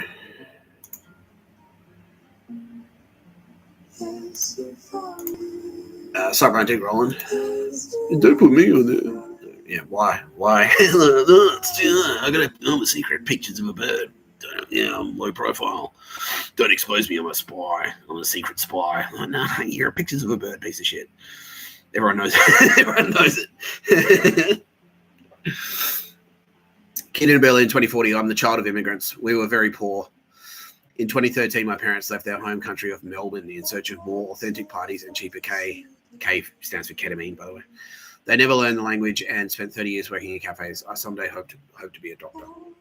So that's actually a pretty funny tweet. But the dark background to that is that, yeah, that was a trend in Melbourne. So the Melbourne techno scene. So Melbourne had a techno scene, which is quite storied. The Melbourne dance scene, the Melbourne techno scene, the rave scene, club scene. You got Revolver down there.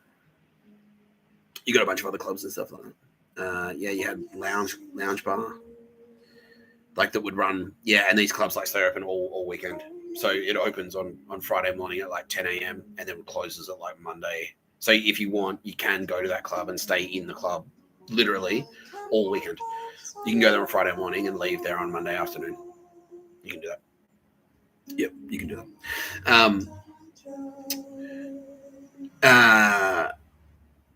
But yeah, so Melbourne had a techno scene, and Berlin had a techno scene introduced by the West, and so there was crossover there. There was crossover. It became very trendy for Melbourne people. For Melbourne people to go to fucking Berlin, to move over there or holiday there, like go there for a trip and then come back. And now, as I was saying yesterday, like, and it's not even like a huge review, like Berlin is in East Germany. So if you go to Berlin, you go into East Germany, and East Germany is the heart of Nazi Germany, which still was very, very, very fucking Nazi. Yeah. So I was like, 1988, or like, yeah, January 1989. It's like you're in Stasi secret police, assassinating people and staging them to look like suicides after fucking using. I gotta just like that's a Zoom fucking psychological warfare tactics on them to isolate them and then kill them. Yeah. And then it's like the wall comes down. It's like, oh no, not anymore. No, I only murdered 25 people, but that's in the past now. Yeah, I hold Western rock and roll and cool things, brah. Me, brah. Like, fuck. But you're not still a Nazi, though, right? Like, I've got a Jewish friend. You want to hang out? Like, oh yes, I would love to become familiar with them and their children and their families. Anyway, yeah, that's it. Yeah, so. And also they got that, like, and that's kind of, yeah, the creepy porn thing kind of ties in there as well. Anyway, just going to throw these two things out here in isolation. Two facts, completely in isolation. Number one, some Nazis love to pressure you to have kids. Number two, some Nazis are pedos.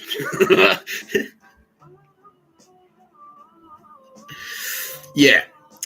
So that you've got this cultural exchange program now. So that's the thing. You've got a cultural exchange program between Melbourne, the Melbourne techno scene, and Berlin, the East. The Berlin techno scene. You've got a cultural exchange program. What else does Melbourne have? Fucking Undrungada. All of those clubs that I mentioned, Undrungada. They're Undrungada controlled.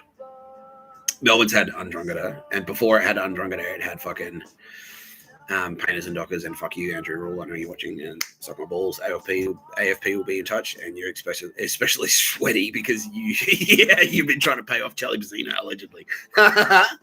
He's oh. Well, at least you're not a pedo, Andrew. Let's look at it that way. Yeah. Yeah. Melbourne has always had like fucking shady underbelly, me, bro. Like, and it's like, it's sort of like, well, that's how you roll around here. Yeah. Like, they had the Painters and Dockers, and they, like, yeah, there's documentaries where Andrew Rules, so it just showed up. It's like, oh, well, the Painters and Dockers buried more people in the 60s and 70s than the Melbourne Gangland War did. Melbourne Gangland War, that's huge. That was super high profile because that was all about the drug trade. So that's all tied to the Melbourne dance scene because that's what they were fighting over. It was like that because they were eating so many pingers. Great job, Tara. Yeah, they're eating so many pingers. Eating so many pingers that, like, all the gangsters started, like, shooting each other over who could control the drug trade, though. For the dance scene and the techno scene there, you know?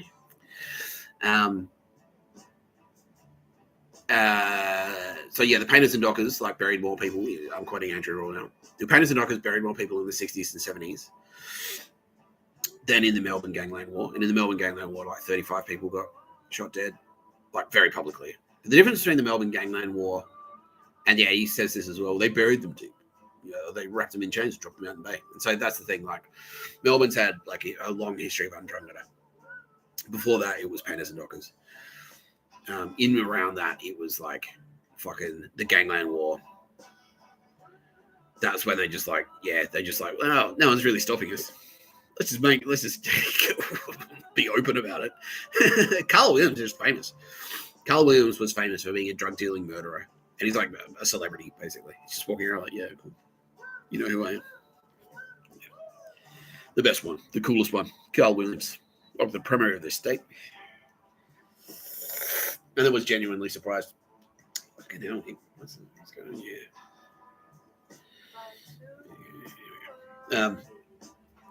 And I was genuinely surprised when he got sent to prison for 35 years, and obviously was assassinated in jail because it's just how if you're in that game, that's what happens. Yeah, you just die. They'll kill you eventually. Yeah.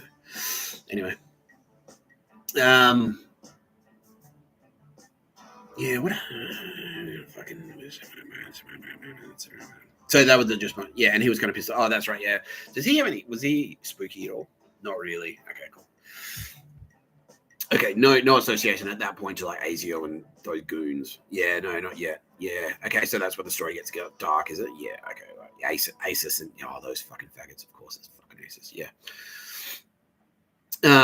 So they've had this long history. And then Undrungata is the backdrop. So they own all the restaurants. They started the Italian mafia started in the fruit markets there. A lot of immigrants settled New Australians, and yes, I am. Italians are bad. Migration. No, Charlie Bazin is laughing, so that's all right. Yeah, the Melbourne markets there was like a hub for fucking Undrungata standover and stuff, basically. Yeah, and so Melbourne, like all those restaurants, like it's like standover city pretty much. They're all front. It's all frontage for the mafia, basically. And that's why Melbourne is like such a corrupt shithole. And now law enforcement agencies worldwide are saying like it's the most corrupt. Melbourne is the most corrupt city in the world. Like they're putting it like more, like worse than Mogadishu. Like it's like a real shithole. Like it really is.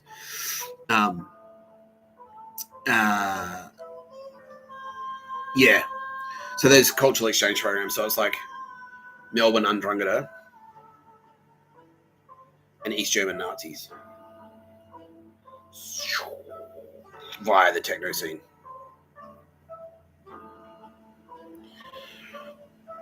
Who was famous for being a fucking techno dancer?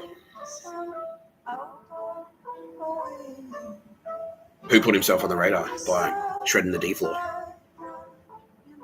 Whose attention did I get by doing that? Yeah.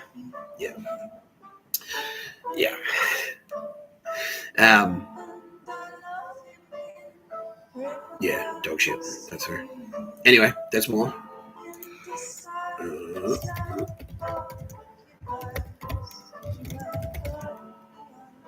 Yeah.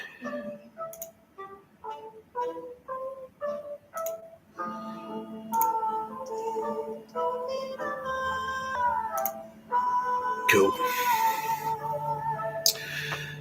Okay. So why does everyone hate Collingwood Football Club?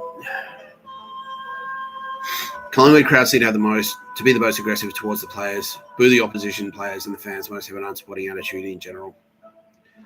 Stems from several factors, including a long-standing and intense rivalry with Carlton, historical associations with working class identity, and the perception of being overly successful or arrogant.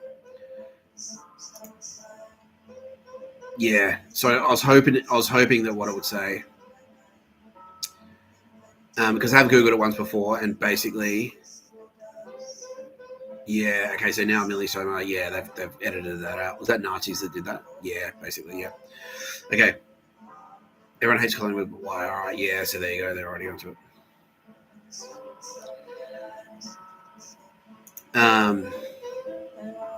Traditionally,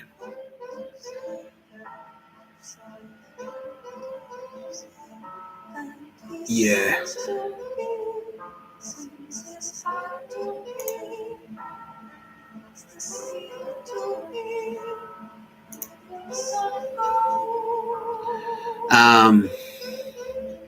Traditionally, now I think what's happened is that it's been cleansed, but I did Google it a while ago, and it just popped up and said like, oh, it's because Collingwood was Irish, had a very was very populous with Irish Catholics, and so as I ran through, so Collingwood, huge Irish Catholic immigrant population there, and they became the Collingwood Football Club. Yeah.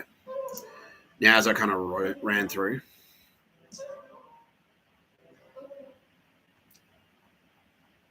yeah, club symbols and identity.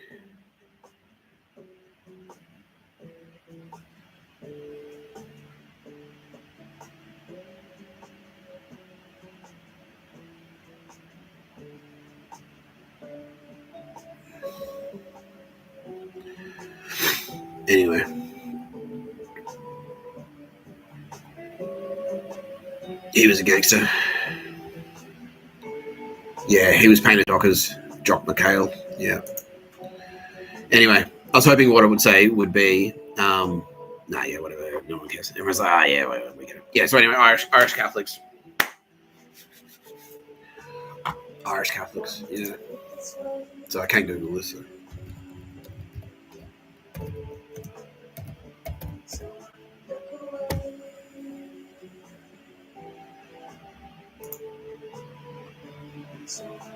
Yeah.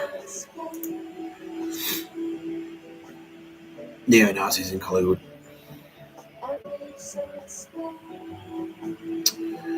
I really need to go to the bathroom. We'll be right back. You've been watching No Pictures of Murder podcast by Mr. Tapscott. I'm Mr. Tapscott. You still are watching No Pictures of Murder podcast by Mr. Tapscott. I'm Mr. Tapscott. We're still going. I just need a bathroom break. Here's Jared Bennett. Here's Kitty Callahan. Bill Bear is gay. One moment, please. Lessons learned, lessons learned, lessons learned. Speak to me in all money, please, all money. Erase and explain.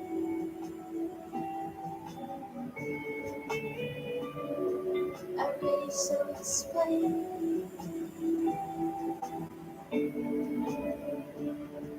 It's not the same.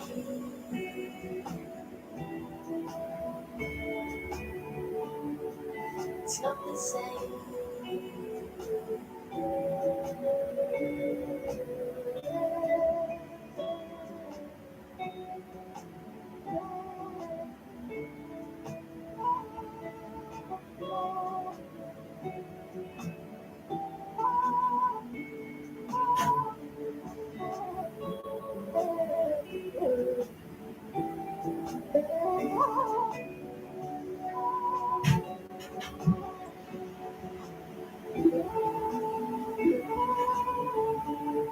And to stay away, to find a way to stay, to find who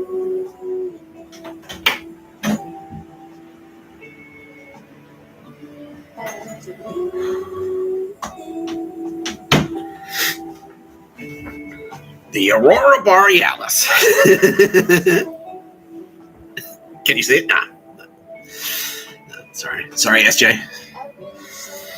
Behind closed doors. Localized entirely in that bathroom. Yeah, it's true. Yeah, it's true. Should have seen it. It's crazy, but no, I can't show you. No. It's not what this podcast is about, all right? It's not what this podcast is about. It's about steamed hams. No, it's about Nazis. Yeah. So the headline, anyway, the point is, yeah, so, all right, I think everyone gets it. Melbourne music scene equals Nazis, right? So I just ran through. So there are two connections right there. So the episode, 2 episodes ago, where did the Nazis come from? Catholics, Roman Catholics. So they're in Ireland, same. St. Patrick was St. Patrick. He drove the snakes out of Ireland.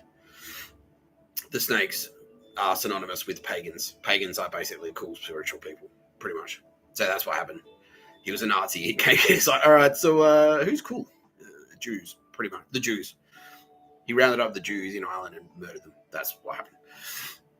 On behalf of Romans. Yeah, Roman scum. Yeah, and that's the fight they're still fighting today. That's Northern Ireland. Yeah. And suck my dick. They're like, oh, no, don't be mean to us. Oh, fuck off. Don't murder Father Ted, you spastics. Yeah, he's catching up with you cunts. Yeah, he's fucking angry. Yeah. Anyway. Yeah, so Irish Catholics moved to Collingwood. Shit ton of Irish Catholics there. That's where the painters and dockers are as well. So you've got like connections there, gangsterism and Irish Catholics. They're not afraid to murder. That's them. They're Nazis.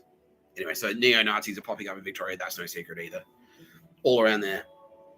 Abbotsford, like, yeah, all around that area. Yeah. So the Melbourne music scene, and like, you know, via techno as well, you've got a Nazi cultural exchange. So you've got Collingwood Nazis, Irish Catholic Nazis, flying to Berlin. Undrunged backed Irish Catholic Nazis from Melbourne flying to Berlin, where they're hooking up with East German Nazis who are backed by cunts like fucking Peter Thiel.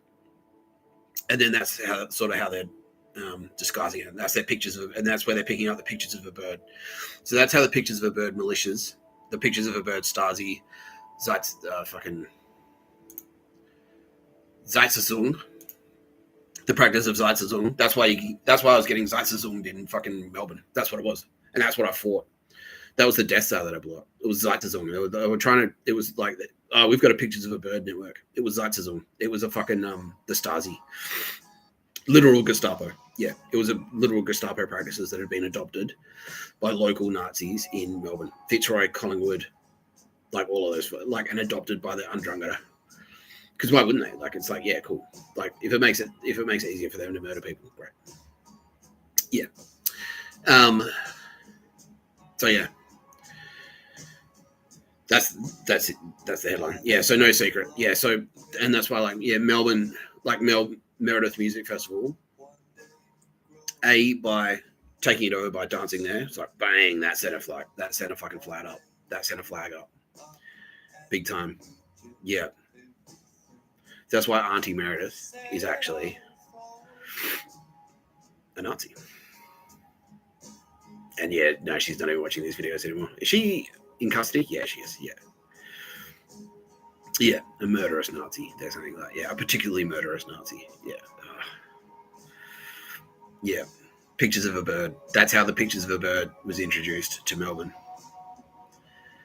The militia. Yeah. The network, the spy network. Oh, fuck you. Yeah.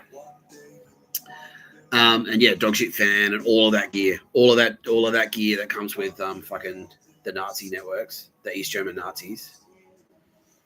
That's how it got introduced into Melbourne, and that's how it spread up to Sydney. Is that right, AFP? Yeah, basically. That's what happened. It spread up to fucking Sydney. And then that was the bear that I poked.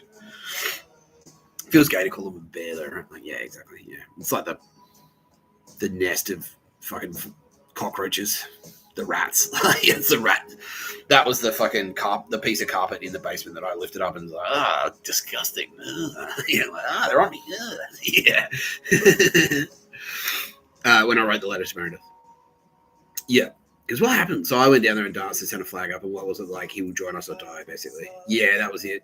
And that's why they were constantly bugging me to move back to Melbourne. Yeah, because they're like, well, you could be a great Nazi if you wanted to, Mr. Tapscott. No.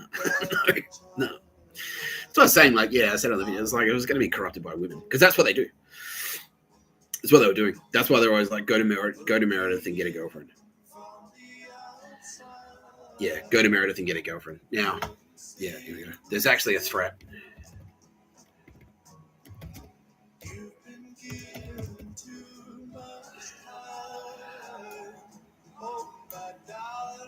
So I know these spastics personally, unfortunately, as much as I didn't.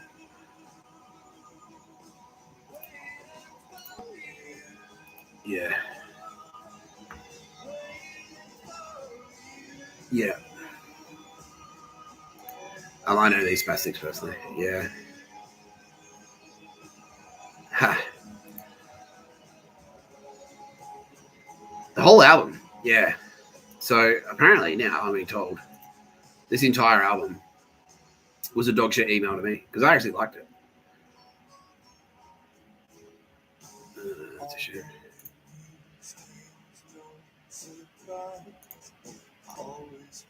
Fucking hell. And this must have been after I read the letter, right? But yeah.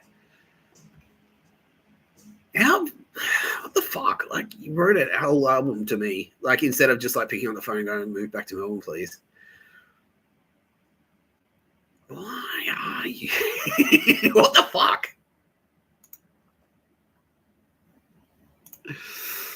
Yeah.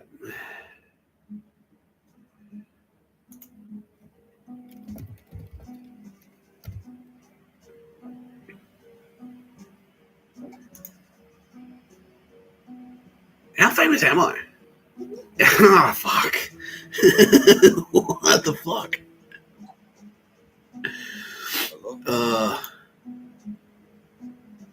Latest. Oh, and that's about me too. Yeah.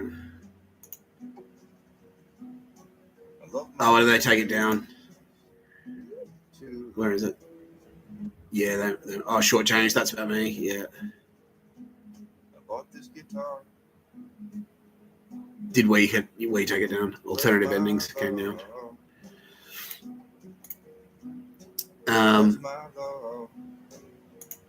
The whole band is about me.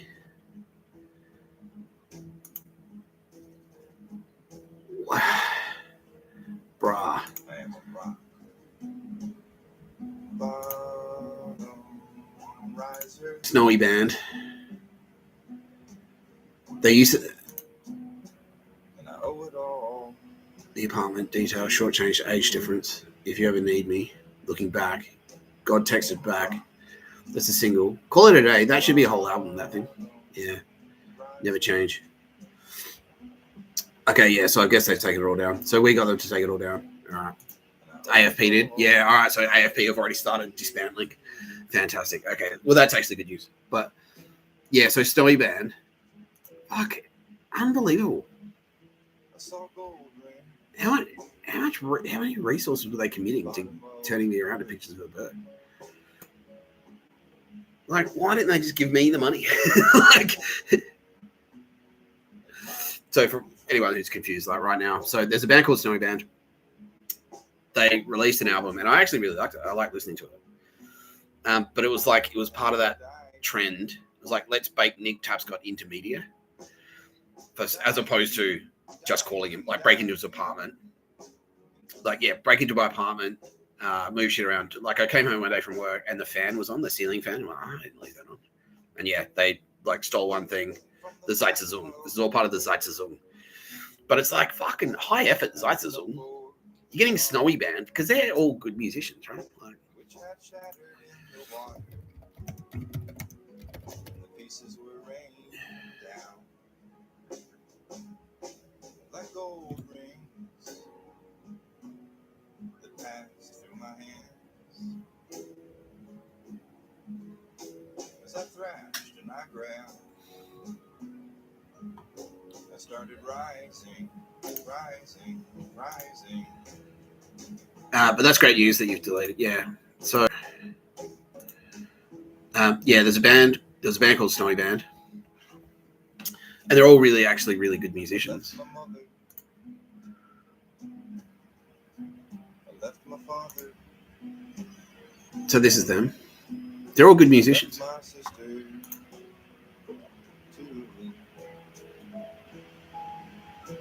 I left them standing. For some reason, they've decided And they pulled me out of this mighty river. yeah, that's it, right? Yeah. Yeah, alternative endings.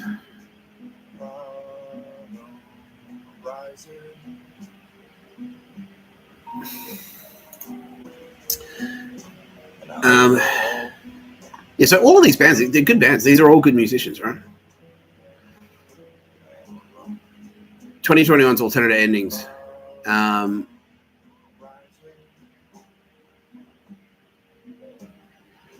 So their first two records were Zeitzerzoom fucking Letters to Me, apparently.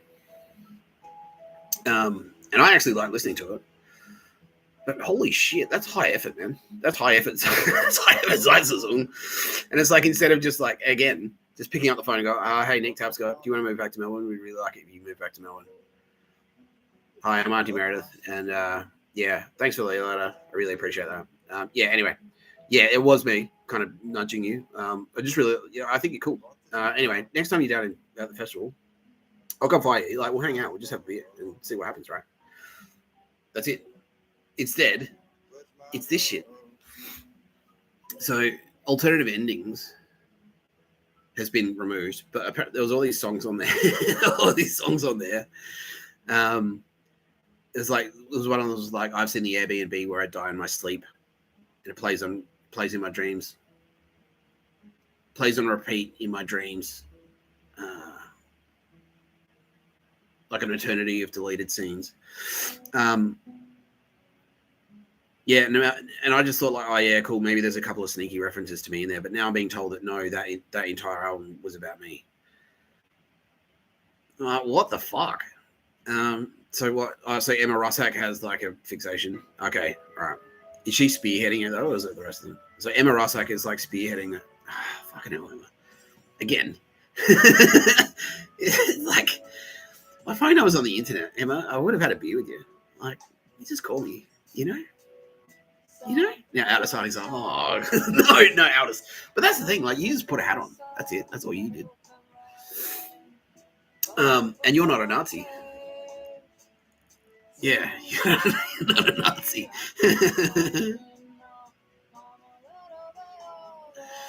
Did someone, Aldous, did you do it because you wanted to, or did you do it because someone, like, fucking threatened you? No, you wanted to. Okay. Like, are these guys, like, did they speed out of themselves, or was it, like, fucking Nazi high command? Yeah, Nazi high command commissioned the work. They approached Emma Rice, it's like, do you know this guy? Yeah. And she's like, yeah. I'm like, okay, well, how about you start doing a bunch of sites and albums for him? Because we're going to try and drive him crazy. So was it Mike Burgess? Yeah, it was Mike Burgess. Oh, you fucking spastic, Mike. You're a fucking piece of shit, but you can't pay for a fucking hotel room. Fuck you. If next time I see you, cunt, I swear. I fucking swear to God. I fucking swear. Like, fuck you. Oh, Mike, how can you get worse? Oh.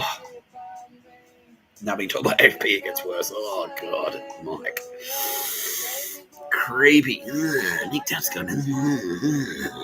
Break into your house. Sniff your pillow. Did Mike Burgess personally do it? Or you just send goons to do it? Send goons, okay. Yeah, so Dance at a Music Festival. 10 years later, you get records sent to you. What the fuck? It's plastics. Anyway, so this is a Zeiss song. So this is Nazis. So is this international Nazis behind it? Like, yes, it is. Fucking hell. Peter Thiel himself. Peter, fuck you. I'm a broke homeless guy, and you're PayPal. You can't, like, kick in a couple of bucks.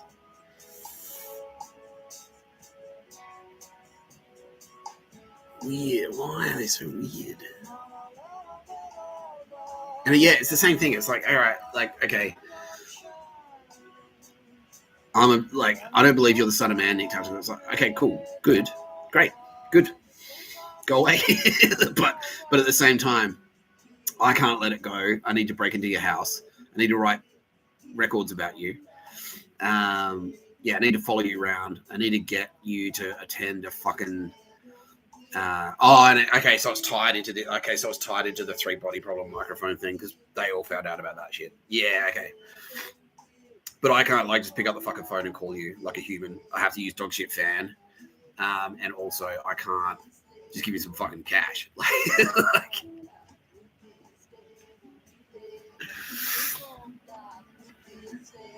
Yeah, Bill Burr's like, yeah, just put a sticker on it that says like $2 from every sale.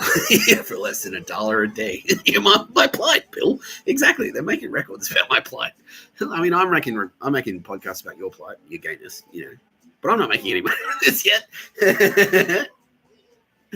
Don't worry, Bill. When the Waterford checks start rolling through, I guarantee you get a cut, mate. Yeah, you'll get your fair payment. Don't worry, bro. Yeah. Unbelievable. Okay, now, so we've made those connections. Right. So we've got Auntie Meredith, who is a known Nazi.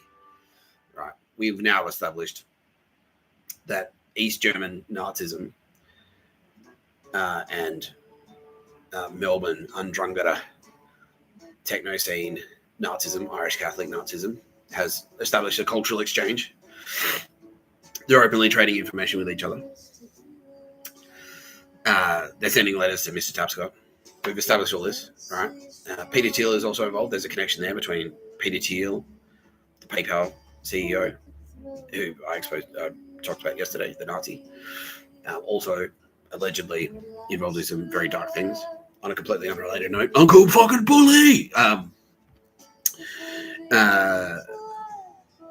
Yeah. We've established all that. We've established a connection between neo-Nazis and Collingwood, especially.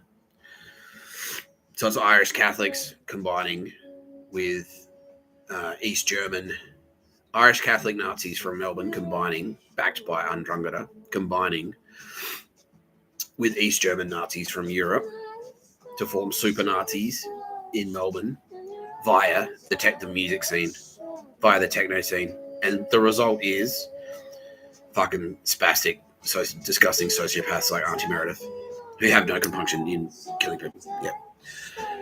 Yeah, for saying shit like, I think that band's better than that band. It's like, you disagree with me? With Auntie Meredith, the owner of music worldwide? I'll kill you. And yeah, disgusting. Anyway, so here we go. Here we fucking go. Now, the home of music in Melbourne is this. The Tote Hotel. Yeah, the Tote Hotel. Yeah. Now, the Tote Hotel is a very storied venue in Melbourne.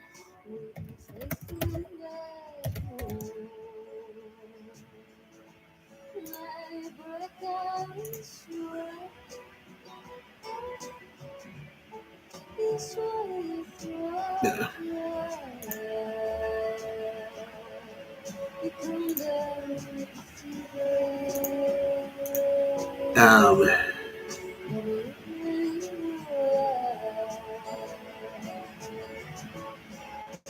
Okay, cool. Great content, mate. Bill Burr's gay, don't forget. Anyway. Tote Hotel, storied hub of live music in Melbourne. Yeah, it's been around. It's quite famous. It's had many. It's a pub. It's got a stage in it. Like a lot of Spiderbait came up there. Fucking especially in the 90s and stuff. It was like the home of alternative music, basically in Australia. Like UMI played there a bunch of times. Fucking yeah, Spiderbait. All those big day out bands. The Living End. Fucking who else? Regurgitator. Yeah. Lisa Lee Roth knows this. Lisa Dottore, aka Goddess Persephone, knows this venue very well. Oh, look at that, 67 Johnson Street, 67. Anyway, yeah, but it's also the home. Before it was a famous music venue, it was also a famous watering hole for painters and dockers, who were the most murderous fucking gang in Australia for many years before they were surpassed by the next most murderous gang, which is the Undrungata, who were standing over the Tote, because John Perring, this motherfucker,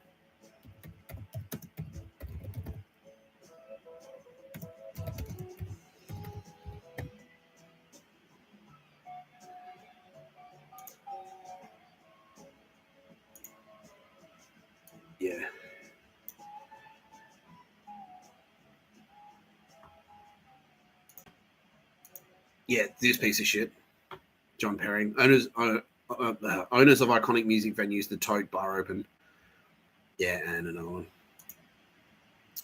Bar Open, yeah, the Tote and Bar Open, and he used to run a bar called Pony. He's a piece of shit. Yeah, so he's an Irish Catholic. His bars are fucking terrible. Like they're just shit. Like he's really bad at it.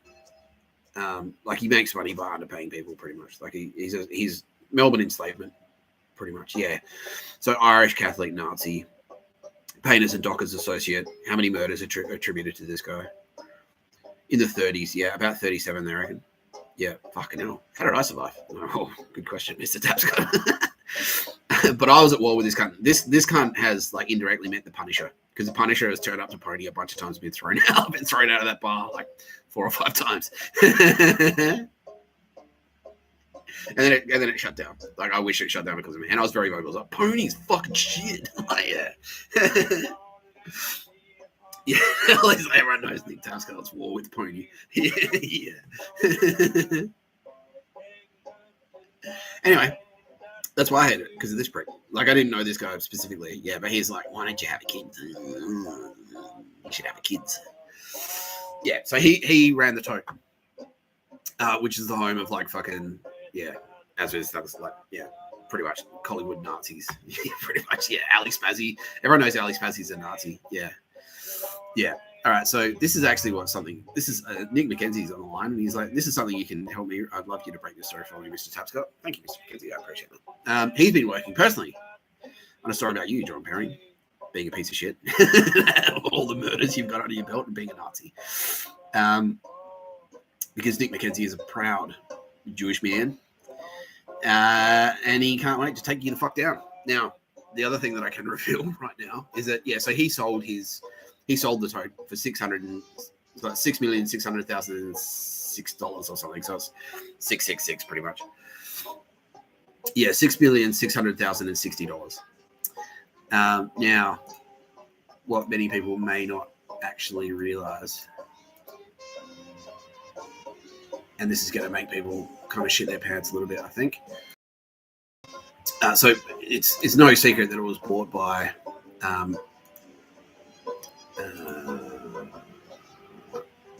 Leanne Chance and Shane Hilton of the Last Chance Rock and Roll Bar. But I have both Shane and Leanne on the line right now. How are you, Shane? How are you, Leanne? Great, thank you, Mr. Tapscott. Thank you for having us on your Smash Hit podcast, No Pictures of Murder podcast by Mr. Tapscott. Special shout out to Kitty Callahan. And yes, Bill Burr, we've heard how gay you are, even down here in Melbourne. Kitty Callahan says, oh, hey, guys.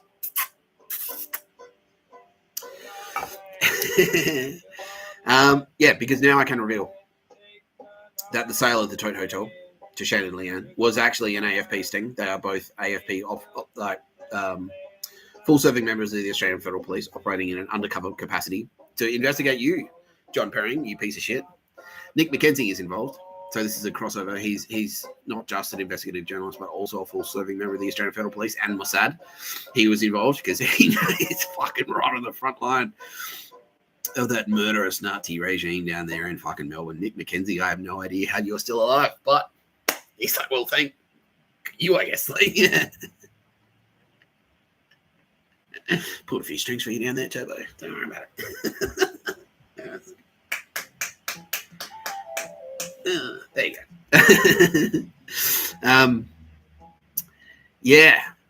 Shane and Leanne, how you feeling? It's so nice to break cover finally. Fucking what a pack of turkeys. Yeah, precisely. Unbelievable, right? Yeah. Unbelievable. I heard about my antics. But yeah, don't worry.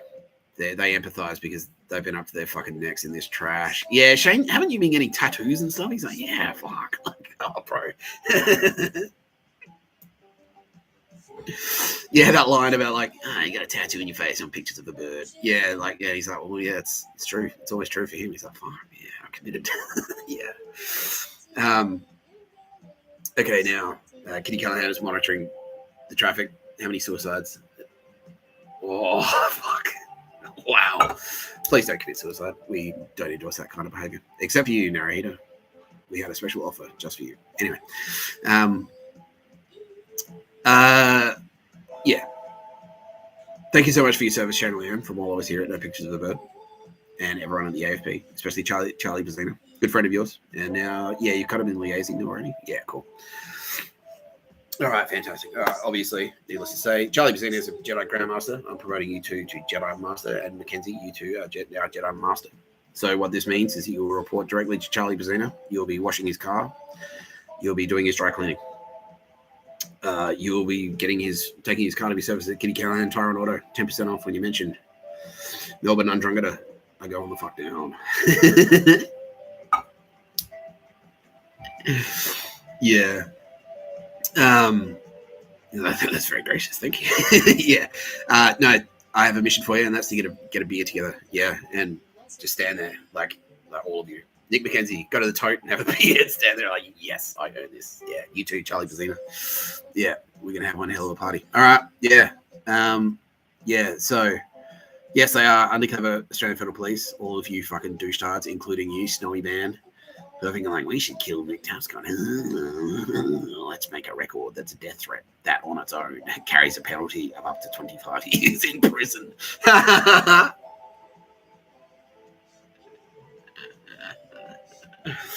Oh. Okay. We've got one more big reveal. And Lisa, you're going to be stoked about this.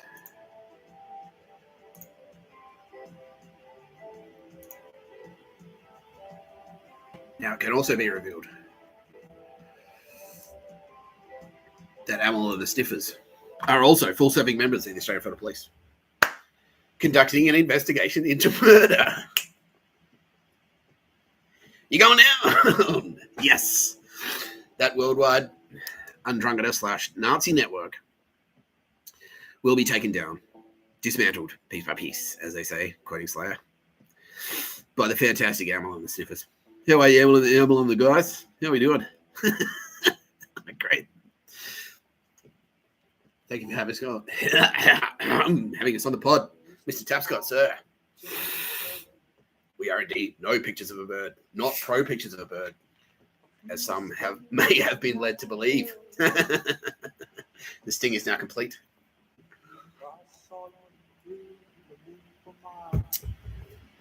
Oh, fuck. It is great. Yeah, thank you so much. Yeah, dog shit, right? Yeah, fuck that whole scene. Unbelievable. You just want to fucking... I just want to go watch some music, you know what I mean? I don't want to get poisoned. What the fuck? You know, they're like, yeah, exactly. Exactly. Like, punk, cool, but at the same time, what? Yeah. Yeah, promoting you immediately to Jedi Master. Now, Amy, don't you know Lisa? She does, yeah. Lisa Tote, incoming.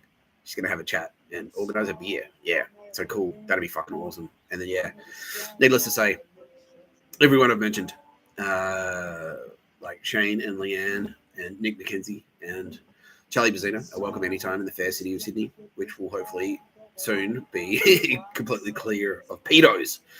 Because Roz, executive producer at Channel 9, assures me, and executive producer of No Pictures of the Bird, you're watching No Pictures of the Bird, a podcast by Mr. Tapscott.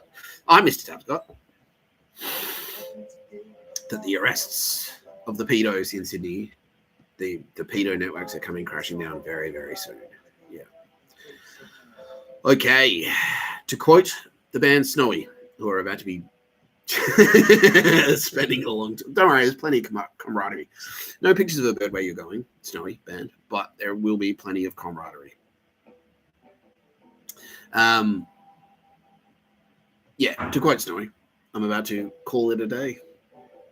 You've been watching No Pictures of the Bird, a podcast by Mr. Tapscott. I'm Mr. Tapscott. I'd like to thank my very special guest today. That's Bob Odenkirk and David Cross. Keegan Michael Key. Jordan Peele. Amel and the Sniffers. Charlie Bazzina, you got to mention. Bill Burr, he's pretty gay. Waterfords. Kitty Callahan, Toronto, jumps in off when you mention fuck you. Melbourne, Nazi, scum, fuck you. Nick McKenzie, what a legend. What a legend. He's now quoting Eddie Vedder. He is still alive. He's alive, Anna. Still alive. Very, very alive. Very, very still alive. Shane and Leanne. The Last Chance Rock and Roll Hotel. Now, King Charles has a special shout out to all of you. Especially you, Shane and Leanne. Because he knows how deep you're in it. You're heavily invested, literally, and spiritually, and emotionally, and mentally, in taking down Nazi scum. And, yeah, to show his appreciation, you will be knighted, he says. And that's fucking great news for everyone. Yeah, knighthood's pending. Knighthood's pending. He's going to throw swords into the crowd. It's like, yeah, that was his joke. Yeah.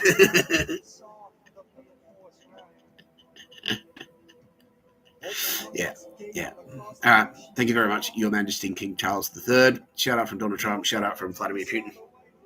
All the world leaders now. All the apostles. Bill Burr is crying again. Bill. Like, I'll send him the answer to a bitch. Tara Bennett's incoming to the she's going to give you a big space hug. Bill bitch tits. Big kiss on the forehead there. Yeah. He just wants to be repaid through silver in blood for the loss of his friend Patrice. Yeah. And now he's like, well, this is more than I bargained for, but this is awesome. Yeah, exactly, Bill. Exactly. All right. Thank you very much to my producer, Sylvia Jeffries, the loveliest Rolls, the executive producer. Alex Hardy for providing today's theme music, Zoo Eyes. Official theme song of No Pictures of a Murder podcast by Mr. Tapscott. I'm Mr. Tapscott. Thank you at home for coming on this journey. Suck my dick, Nazis. No, not you, Mike. That's disgusting, you fucking faggot. See you soon.